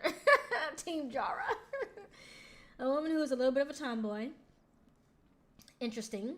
We'll catch Vince's eye. Well, you're not going to see. Well, I don't know.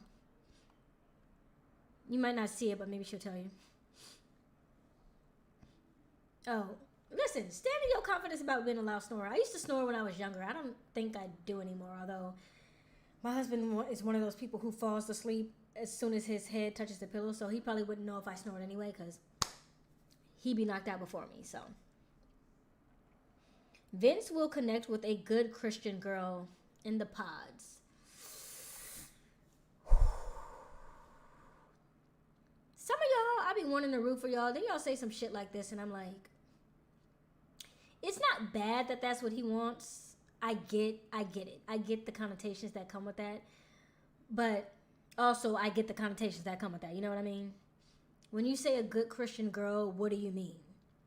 Are you going to judge somebody for body count? Are you going to, what comes with good Christian girl in your mind? Because that has potential to be a very problematic statement. But giving him the benefit of the doubt,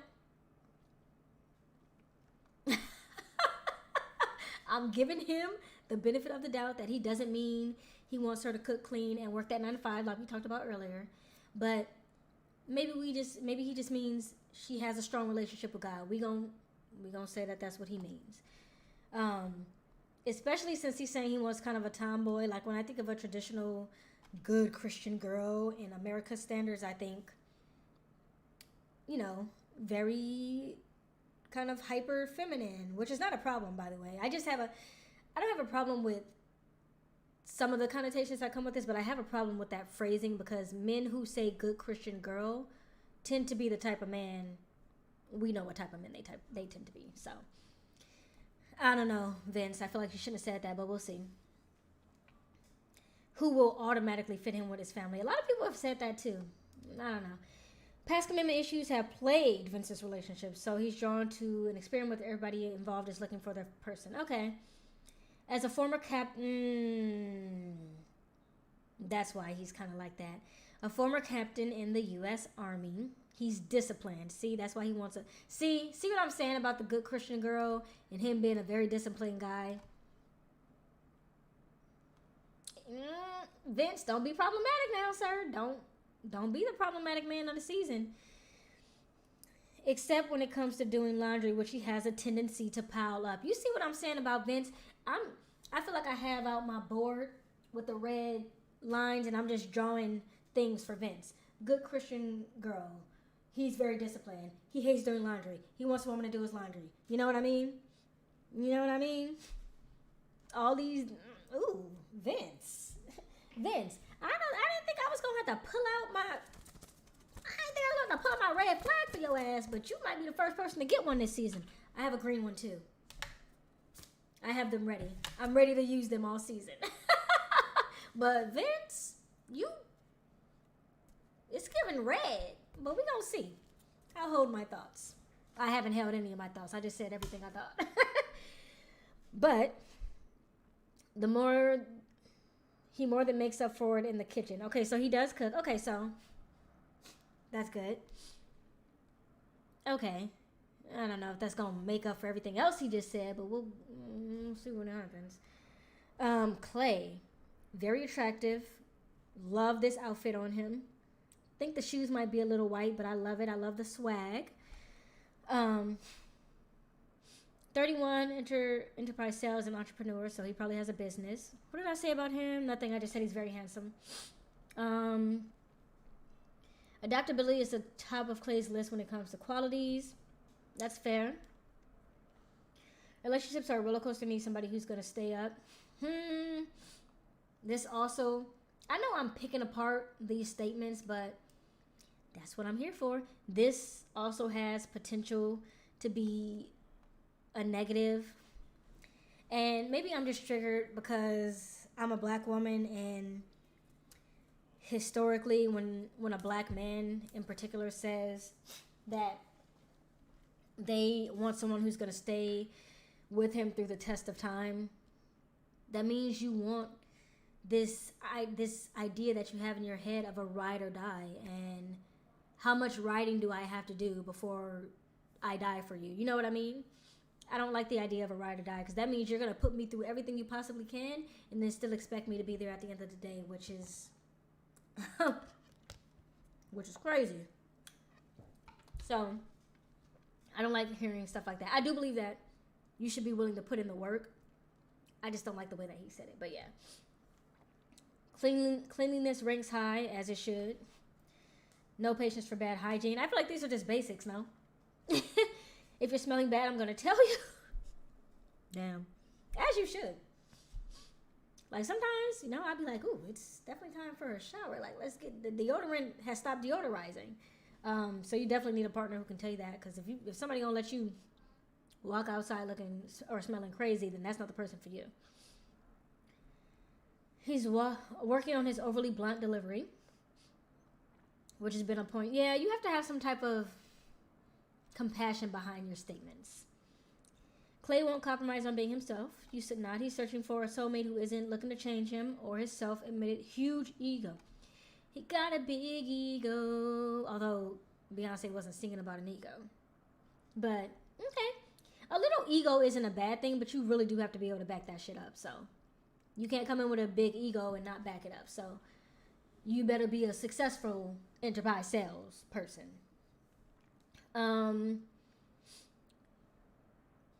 Couldn't know his picture wife. Underneath it all, Clay says he's very vulnerable.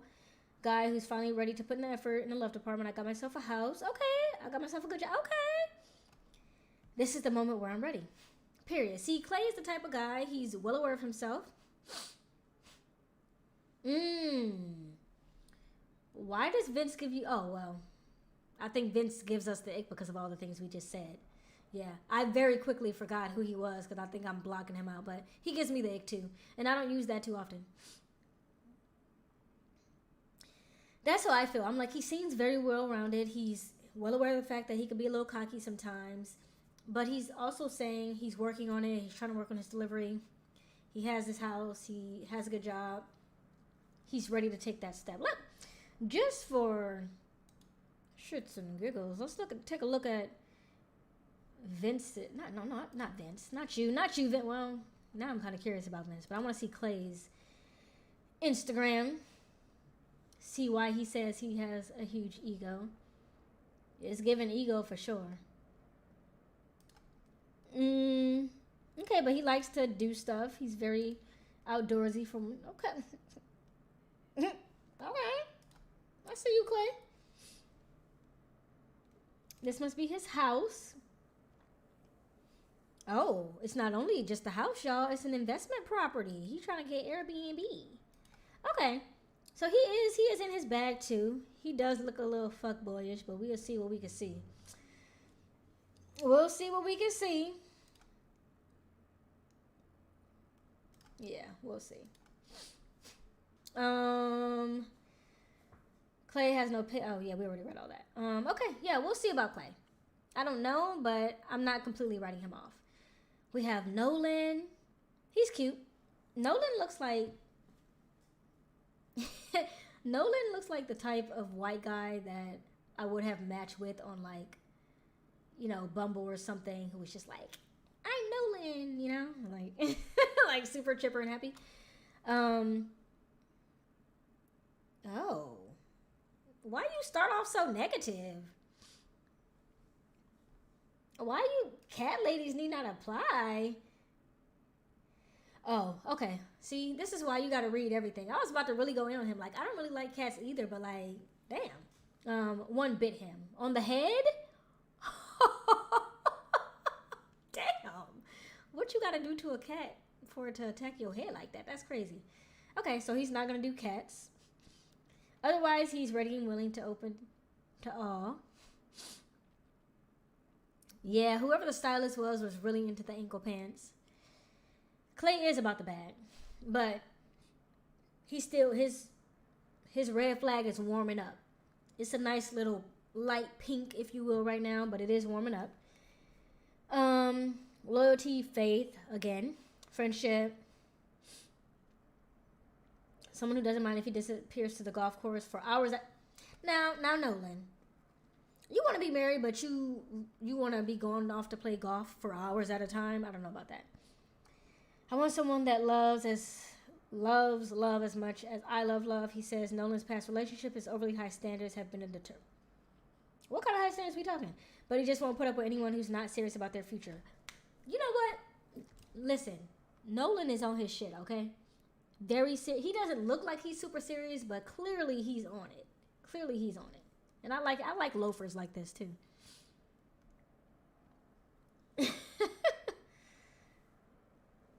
Gold course. Well, it might be gold to him. Listen, people like golf, okay? You'd be surprised how many people really like golf. I don't particularly like it. But I can see how people spend hours there. You just doing your little... How do you hit a golf ball? I don't know. I feel like I'm rowing a boat. But... That's why he's not playing around in the pods. He said he ain't here to play. How long to the average golf? I don't know.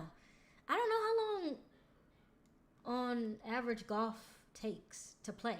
I would say a few hours though, no? I feel like I haven't watched them, but I feel like golf tournaments tend to happen like over several hours. It's not like a quick game. Like even a game of putt-putt golf, you could be playing for an hour. You know? So, I feel like I could take around. Let's see. Almost knocked over my cold foam. How long is the average game of golf? Let's see.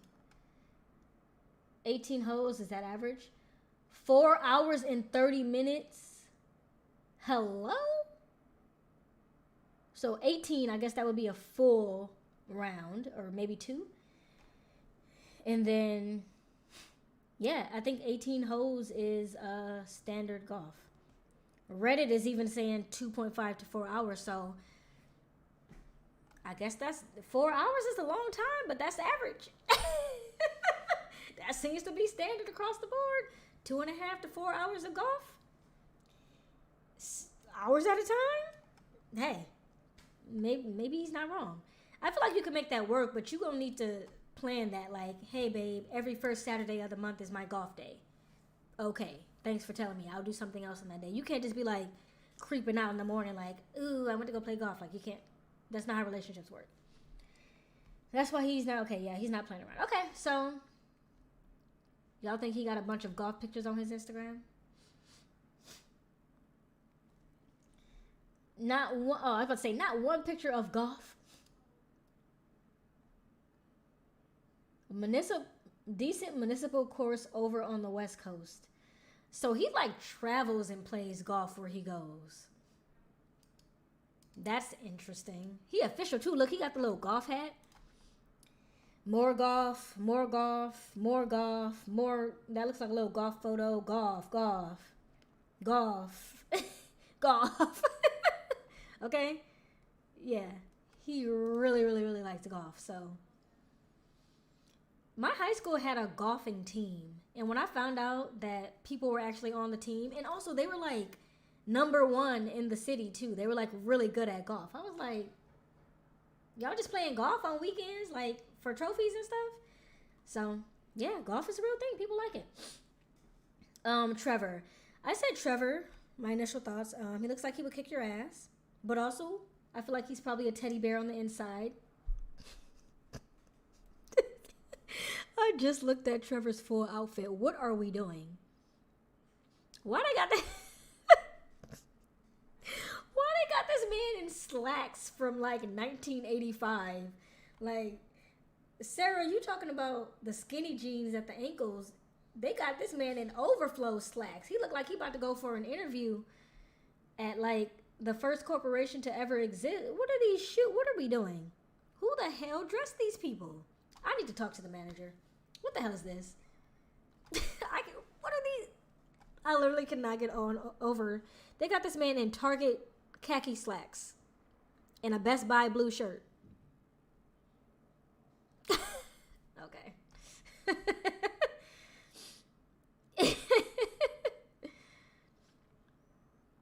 Dresses like Billy Mays. Like, what are we doing? I have a feeling it might be because he's just like so buff. Like maybe stuff just like, I don't know. I hate this outfit for him, but okay. He has experienced many phases of dating through his 20s, hookups, messing around, and not taking relationships seriously. But now he's done with all that and ready to commit. Are you sure about that? You sure about that? You sure you're ready to commit after hooking up all of your 20s? Because you're only 2 years out of your 20s. We'll see what happens. He's a project manager. She must be as driven as he is, because a red flag is someone who has no goals. Period. I full on agree with this. Not the wrinkles look Photoshop. Now hold on now, because don't let me zoom in. Don't let me zoom in now. I kind of see what you mean. Hold on. Let's see if we get a little closer. Let's see. I think we can get a little. Those do look a little manufactured. Because these kind of look like the same, low-key. You might be onto something. You know how to do Photoshop? Because I would have never picked up on that. They do look a little slight mint. In fact, his pants overall look kind of Photoshop. Like, they don't really look like they're on him. They look like they've, like, been placed on him. Like, you know, like when you play a video game and you could, like, put clothes on the avatar? That's what these pants kind of look like. You might be onto something. I don't know why they did that to him. That's interesting. Fascinating. Okay, now I can't unsee it. Now his pants just look like Avatar pants. Like, I don't know. That'd be very strange. I do agree, though, that someone who doesn't have goals is a huge red flag, because what are we doing if you don't have any goals? If she can keep up with his physical fitness routine and ignore his bad habit of chewing ice. Isn't chewing ice a sign of having, like, low something or another? Oh, see, you have the eye for it. Yeah. Okay, professional artist. Look, I see you out here in these streets. Chewing Ice is a sign of, yeah, it's a term called pica. Low iron. People with low iron chew ice. Yeah, he might want to get that checked out. Like, I know he's all into his fitness, but that doesn't mean he's healthy as far as his vitamins and stuff. People who chew ice might just see it as a hobby or like a thing that they do, like a quirk they have, but it could be tied to medical issues. So if you are an ice chewer, look into that. It could also just be anxiety, I guess. Trevor's looking forward to starting his next chapter with his wife and 3 dogs who are like his children.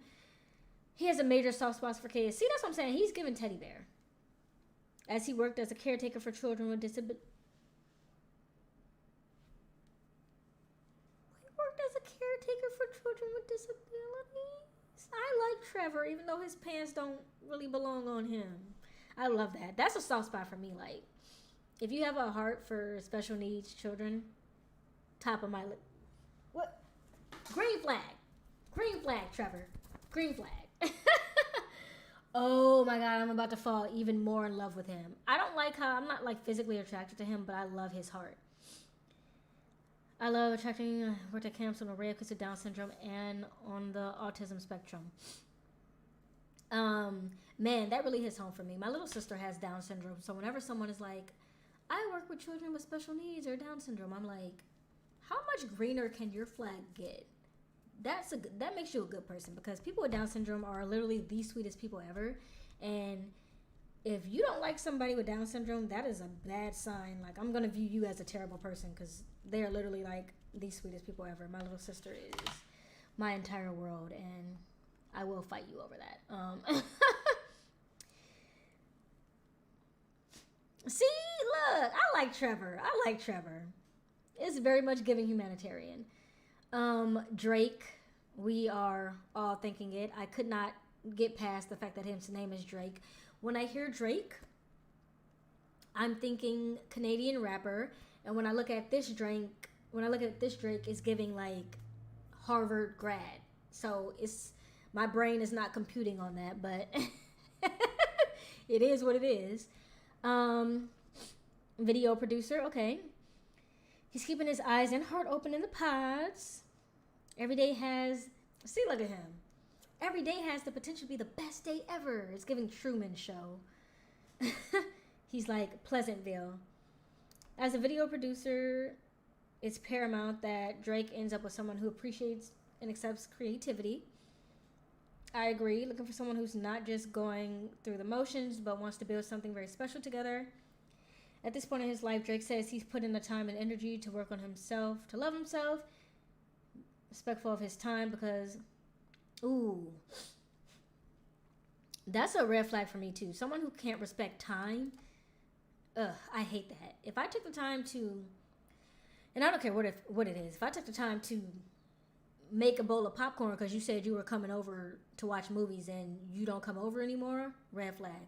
If I took the time to get dressed, pick out an outfit, do my hair, get dressed up to go out with you, and you flake, especially flaking last minute, red flag. I hate flakers. Huge turn off.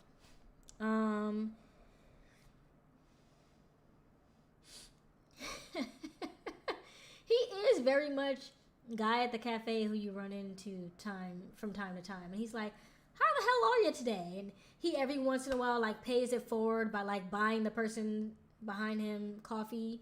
That's him. That's Drake. And then we have Ariel, mortgage broker. Who up there was a real estate agent? I forget because they had the same job. I think it was Danielle. No, was it AD? Girl, not 78, okay. What was her name? Amber. Real estate broker. Amber is a real estate broker. Ariel is a mortgage broker. I'm seeing a business relationship, if nothing else. Rumor has it Ariel is a huge Adele stan. He's looking forward to rolling in the deep. Once he enters the pods, he's searching for the love of the ages. Now that he's getting settled both professionally and financially. Okay, period. getting ready to take the next step. I've always wanted a family. And while he's serious about finding love, a life partner, my joking around more than not gets on a lot of people's nerves. So he's goofy.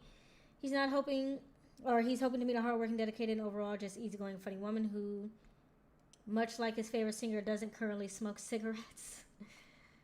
Okay. That's a good one because I don't smoke either, and cigarettes would probably be a deal breaker for me. I'm also curious about Ariel's Instagram. Oh, you know he cleaned this up, right? 9 posts. Ariel, be serious. He archived so much of his fuckboy era.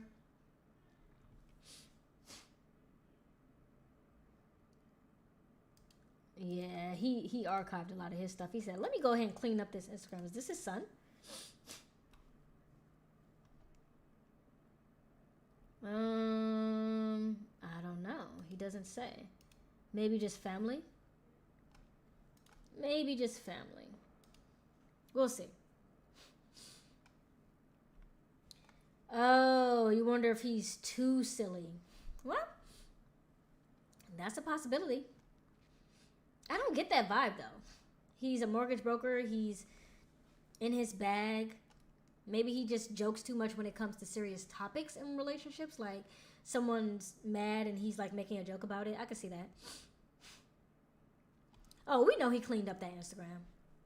I'm not saying I wouldn't clean mine up, too, but we know he cleaned that up. That thing was full of nights out and all kind of stuff before this went live. Now, Jeramey. I like Jeramey. I like how he looks. I think he's cute. I don't know what the hell he does for a living. Intralogistics. Does anybody know what that means before I have to Google it? Because I'm about to Google it. Yeah, I think he parties a lot too. Jeramey has 2 speeds. Couch potato or doing something outdoorsy. Just like you, Aura. He want to lounge around sometimes. Sometimes he wants to be outdoorsy. A daily routine is a big priority for Jeramey, whose perfect match can join his daily ritual of working out and being physically active. By the way, I love the jeans with the blazer look. Sleep is just as important, but Jeramey hopes that snoring like a freight train. Another snorer. All right, you like a snorer. Won't get on his partner's nerves. Ultimately, he's hoping to forge a life-changing, authentic soul. Soul. He says soul ties is crazy. A deal breaker for me, someone who's just not genuine. I feel like everybody's looking for someone who's genuine, so. Yeah, I need to know what the hell intralogistics are. And I need to know expeditiously.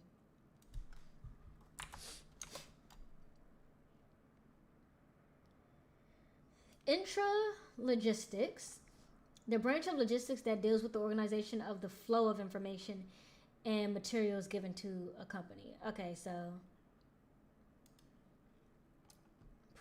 logistics process involves the movement of goods. Intralogistics, on the other hand, focuses on the internal movement of materials. Oh, okay. So this is more internal and logistics is more external. That makes sense. Now I see how his pants are the appropriate length. Oh man, you are coming for the ankle jean men. So okay, yeah. So yeah, he just wants someone who's genuine. I like Jeramey. I hope he doesn't end up being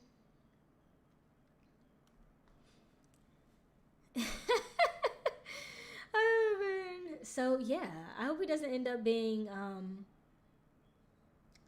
fuckboy-ish.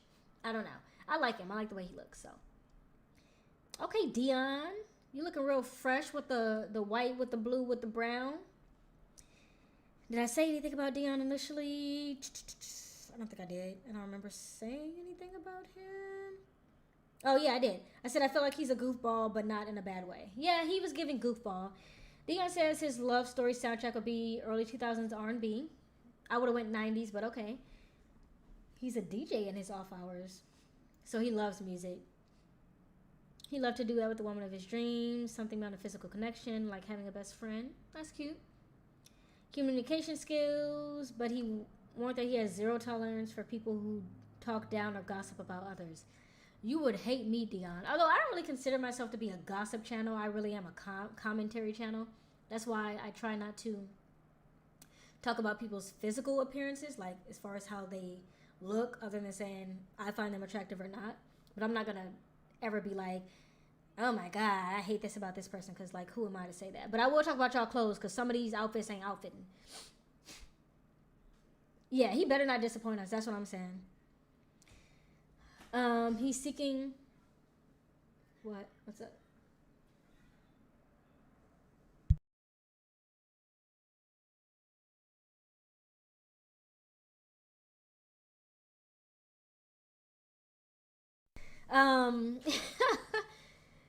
He really prides himself on, okay, communication, 0 times for gossipers. If you make Deion crack a smile, or better yet, laugh at his corny jokes, you'll immediately catch his attention. But don't be fooled by his sense of humor, because he's extremely serious. See, and that's what I said. I said he was a goofball, but he says he's also serious. Okay, at least he cleared that up. Particularly when it comes to meeting his soulmate. Okay, Deion, he said, look, I likes to joke, but when we in these pods, we coming with the real stuff. No. That's the thing, Aura. It's not very small. It matters. The belt with the shoes. The belt with the shoes. It does matter.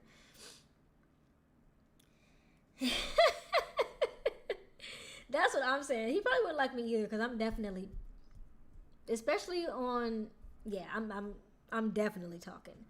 I like to think it's not in a gossipy way, but I do be talking sometimes. And if I'm talking to my dad, I definitely get a little gossipy with my dad. Like the group chat with my dad be going off sometimes. Like, did you see what this person did? Yeah, I saw that person. Yeah. We definitely be going in on people sometimes. Then looks like a genie, and I don't know I don't know how to explain that. Like, I felt like if I rubbed like a genie, what is the thing called? Like a lantern? No. Whatever. The thing that the genies come in. I feel like if I rubbed one of those, he would come out as like a genie. He kind of looks like a genie. Again, we have the Nikes. Okay, I don't like this combination, but whatever. Cloud Solutions Architect. Does that mean he builds the cloud? Like, he builds iCloud? I don't know. Ben's been pretty at peace, enjoying the freedom to do whatever he wants. Swing dancing, Muay Thai, or even solo cooking classes. Oh, that's cute. He's ready to risk it all for the right person without an actual connection. And partner, you can't experience true joy. Okay. I don't know if I necessarily think that's true. Some people don't need a partner to experience joy, but I get what he's saying.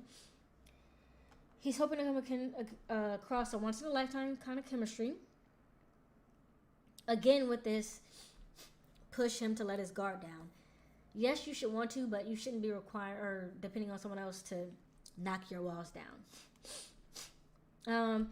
I want someone to add to my world. I get that. Walks with his beloved dog and fitness classes. It seems like a lot of these guys are very like goofy, but not in a bad way. They like to use humor as a defense mechanism. He can be too sarcastic. Now, this might be bad. I am definitely a sarcastic person, but everybody is not, and that does not read well with everybody, especially if you don't know that other person's personality. Sarcasm is a gamble to do with someone who you don't know, especially when they can't see you. They're not reading body language. They can't read, facial expressions. So hopefully he pulls back a little bit on the sarcasm, because that could be a double-edged sword for sure. Ben has already started preparing for the next phase of life. I work from home because eventually I want to be around my... Okay, stay-at-home dad. But he said he wants to be a work-from-home dad, not a stay-at-home dad. He wants to be around his future family 24/7. I appreciate that. I appreciate a man who's family-oriented. That's what I'm saying. Like, I understand the sentiment behind being like, I want to find someone who makes me, put my walls down, but you shouldn't be dependent upon someone to make you take your walls down. Like, you should just want to. And again, that's work you have to do within yourself. It's nobody's job to do that. Yeah, a couple of guys have said that though. A couple of guys have said, I'm looking for someone to let my guard down or like take my walls down with. So, we'll see.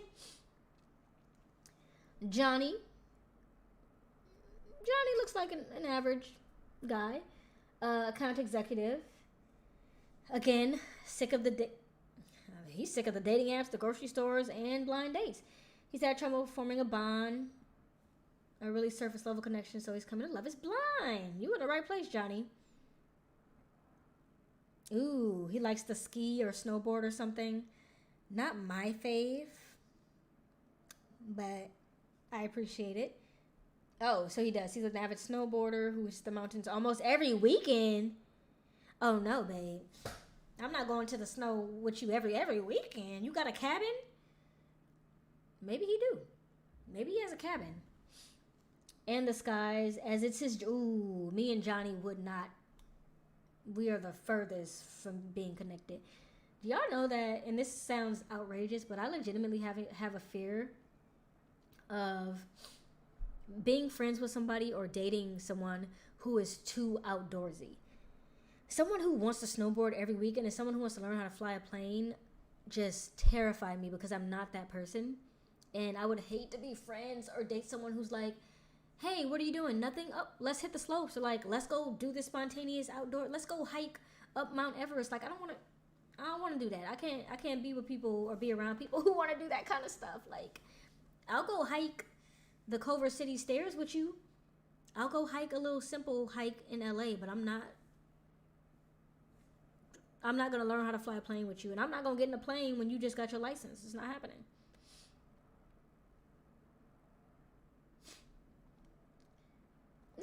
Now what about this man's smile? What about this man's smile? I don't like that he's too outdoorsy. That's just like a red flag for me. Not even a red flag. That's just something that I personally could not handle because I'm not that person. But he seems like a decent enough guy. He has his feet fully planted. Okay, he said he's standing on business. I'm not just some 27-year-old kid. Okay, Johnny, you might win me back over now. He wants to see what it takes to make this experience work. Okay, Johnny. Okay. Oh, are we to the end? Oh, that is everybody. So, I think we are in for... Oh, that's what it is, Sarah. I could not put my damn finger on it when I looked at him. What kind of vibe he was giving me. That's the vibe he gave me. Exactly what you just said. And thank you for censoring it because YouTube probably would pick up on that. It does kind of give that, doesn't it? Oh, I hate that. But on paper he looks good. Maybe. We'll see. I think we're in for an interesting season though. It should be fun. We are, what's today's date? The 19th? Oh, we are less than a month away. We are less than a month away from season 6 of Love is Blind. Was it the snowboarding and flying planes? No, it's how he looks for me. He looks very much like he be voting, but like we don't be voting for the same stuff. We don't be voting for the same stuff. Yeah, exactly. The privilege is oozing off of his face. Yeah, I couldn't put my finger on what it was about him, but that's it. Man, we've been here talking for like almost 2 hours and 30 minutes. That's amazing. I am going to leave pretty soon to go eat dinner, but I do want to say thank y'all for joining. As always, I appreciate it. I'll still be here every Friday. What do we have? One more Friday in January? Let me look.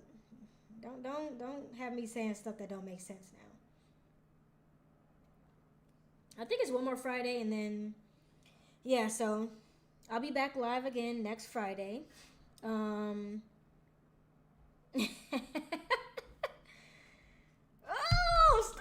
stop. Oh, not January 6th, the peaceful protest. I'm triggered. Man, I hope that's not.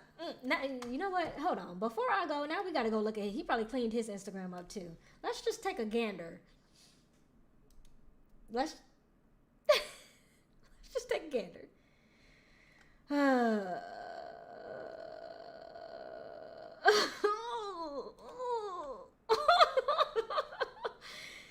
my God, Aura, no. You were not too annoying. I appreciate when people converse with me because I know that is an extra step to take. Even I don't always leave a comment or like videos or talk in live streams, so I know it does take an extra step to do so. And I'm new to doing YouTube Live, so I be on here fumbling most days. The only reason this is going mostly well is because I had points that I wanted to hit today, but most Fridays I get on here and when people come, as people come in and out, I just chit chat about whatever. That's what next Friday is going to be. I'm just going to be on here vibing. But, you know, come through if you have time. I just talk about whatever's going on, really. If I don't have a set topic like today, but scroll back to his 2020 post. Yeah, I really appreciate you. And you too, Sarah. You've been at everyone, so I appreciate you too. Ooh, okay, so but again, this page looks very, very curated. Now, he might not post that often, but also he might just have cleaned this up. I also want to give a shout out to anyone who's stopped by who didn't say anything in the chat, because again, I understand that typing in a public chat is an extra step, and sometimes I don't do it, so I appreciate you stopping by just to vibe, even if you didn't say anything. Definitely will appreciate it. Yeah, I'll be is this your daddy? Is this your daddy with an American flag on his shirt? Damn, y'all might have called it. Y'all might have called it. Okay, let's move on. What else we got? What school he went to? He should have deleted this too. Listen, the more we see, y'all look like, see what I'm saying?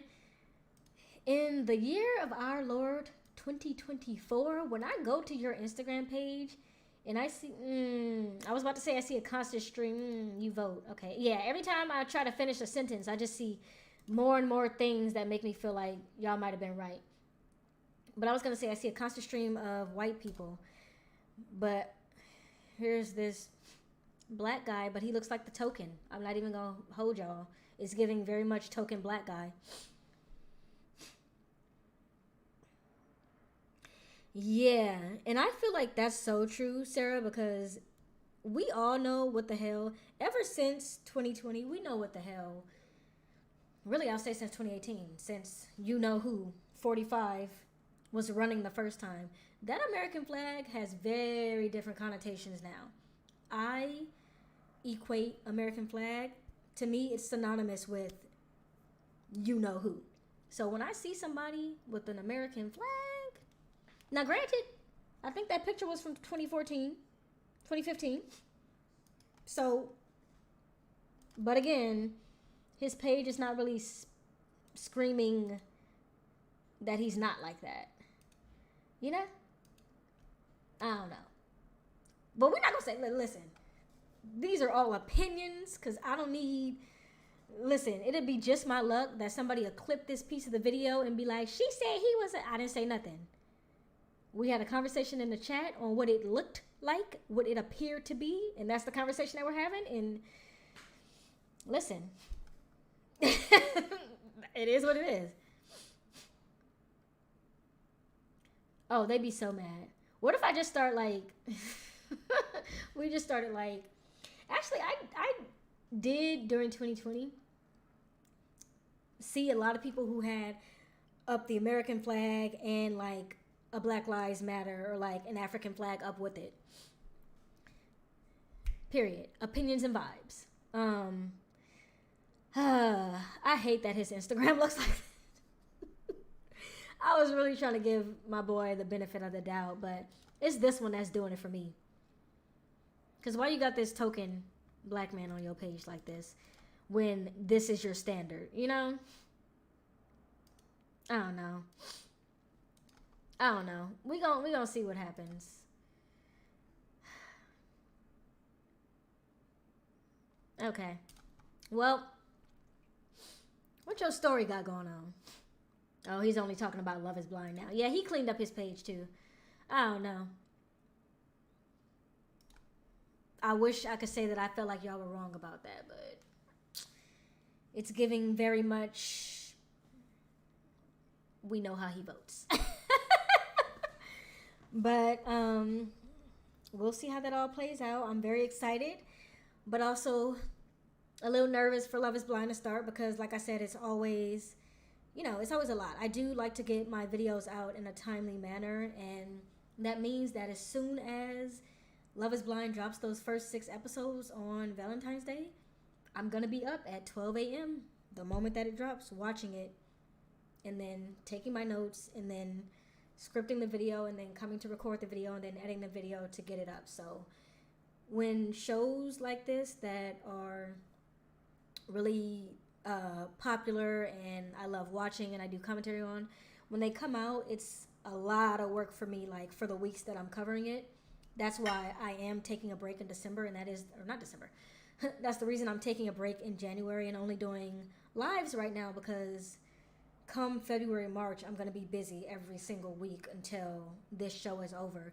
And whatever show is coming on next, whatever, that I'm going to want to cover, it's just going to be, once January is over, I'm going to be on the ball for doing commentary. And I want to keep up my quality, and I want to keep up my standard of getting the videos out quickly but with quality. So I can't do that if I'm burnt out, and that's why January has been a break month, and I only uploaded 1 video this month because I needed to get ahead for Love is Blind, like setting up this live and like, can y'all see this? No, I don't know if y'all can see me doing this, but maybe setting up this live and like getting the logo and all this kind of stuff.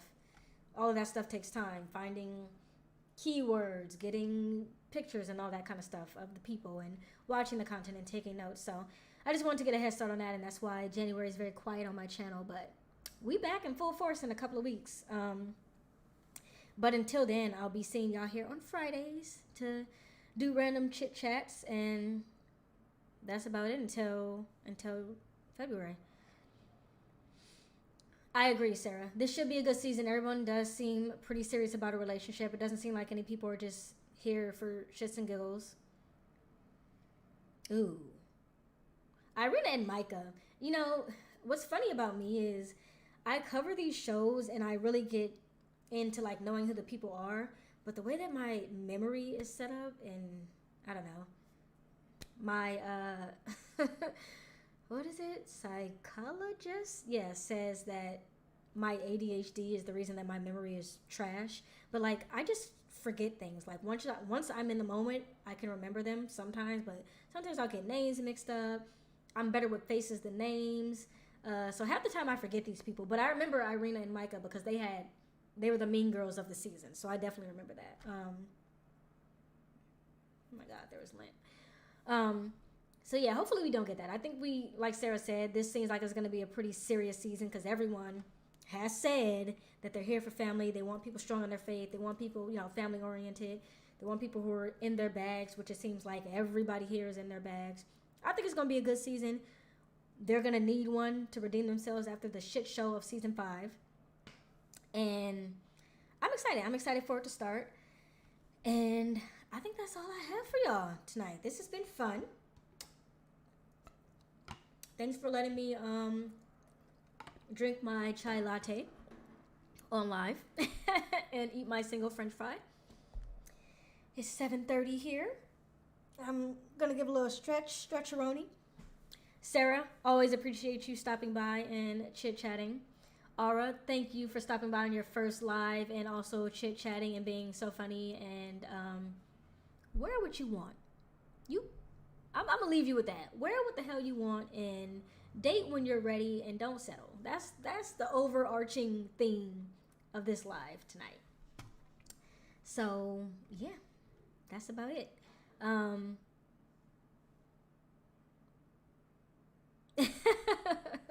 pause your work. No, listen, do your work, but also thank you. You were definitely a part of the fun. I appreciate you so much. Oh, thanks, Sarah. I'm always so awkward on live, so I appreciate it. But yeah, I'll see y'all next week, possibly. I don't have a theme for next week. I'm gonna just be here, I don't know, doing some work as people come in and out, talking as people come in and out, and we'll just be here vibing. And I will see y'all then. This live is gonna go up, so if you're watching this after it goes up, then you'll see it. But it'll be going up as soon as YouTube processes, which takes anywhere from like 10 minutes to an hour, who knows. But I will see y'all next Friday, and thank you for stopping.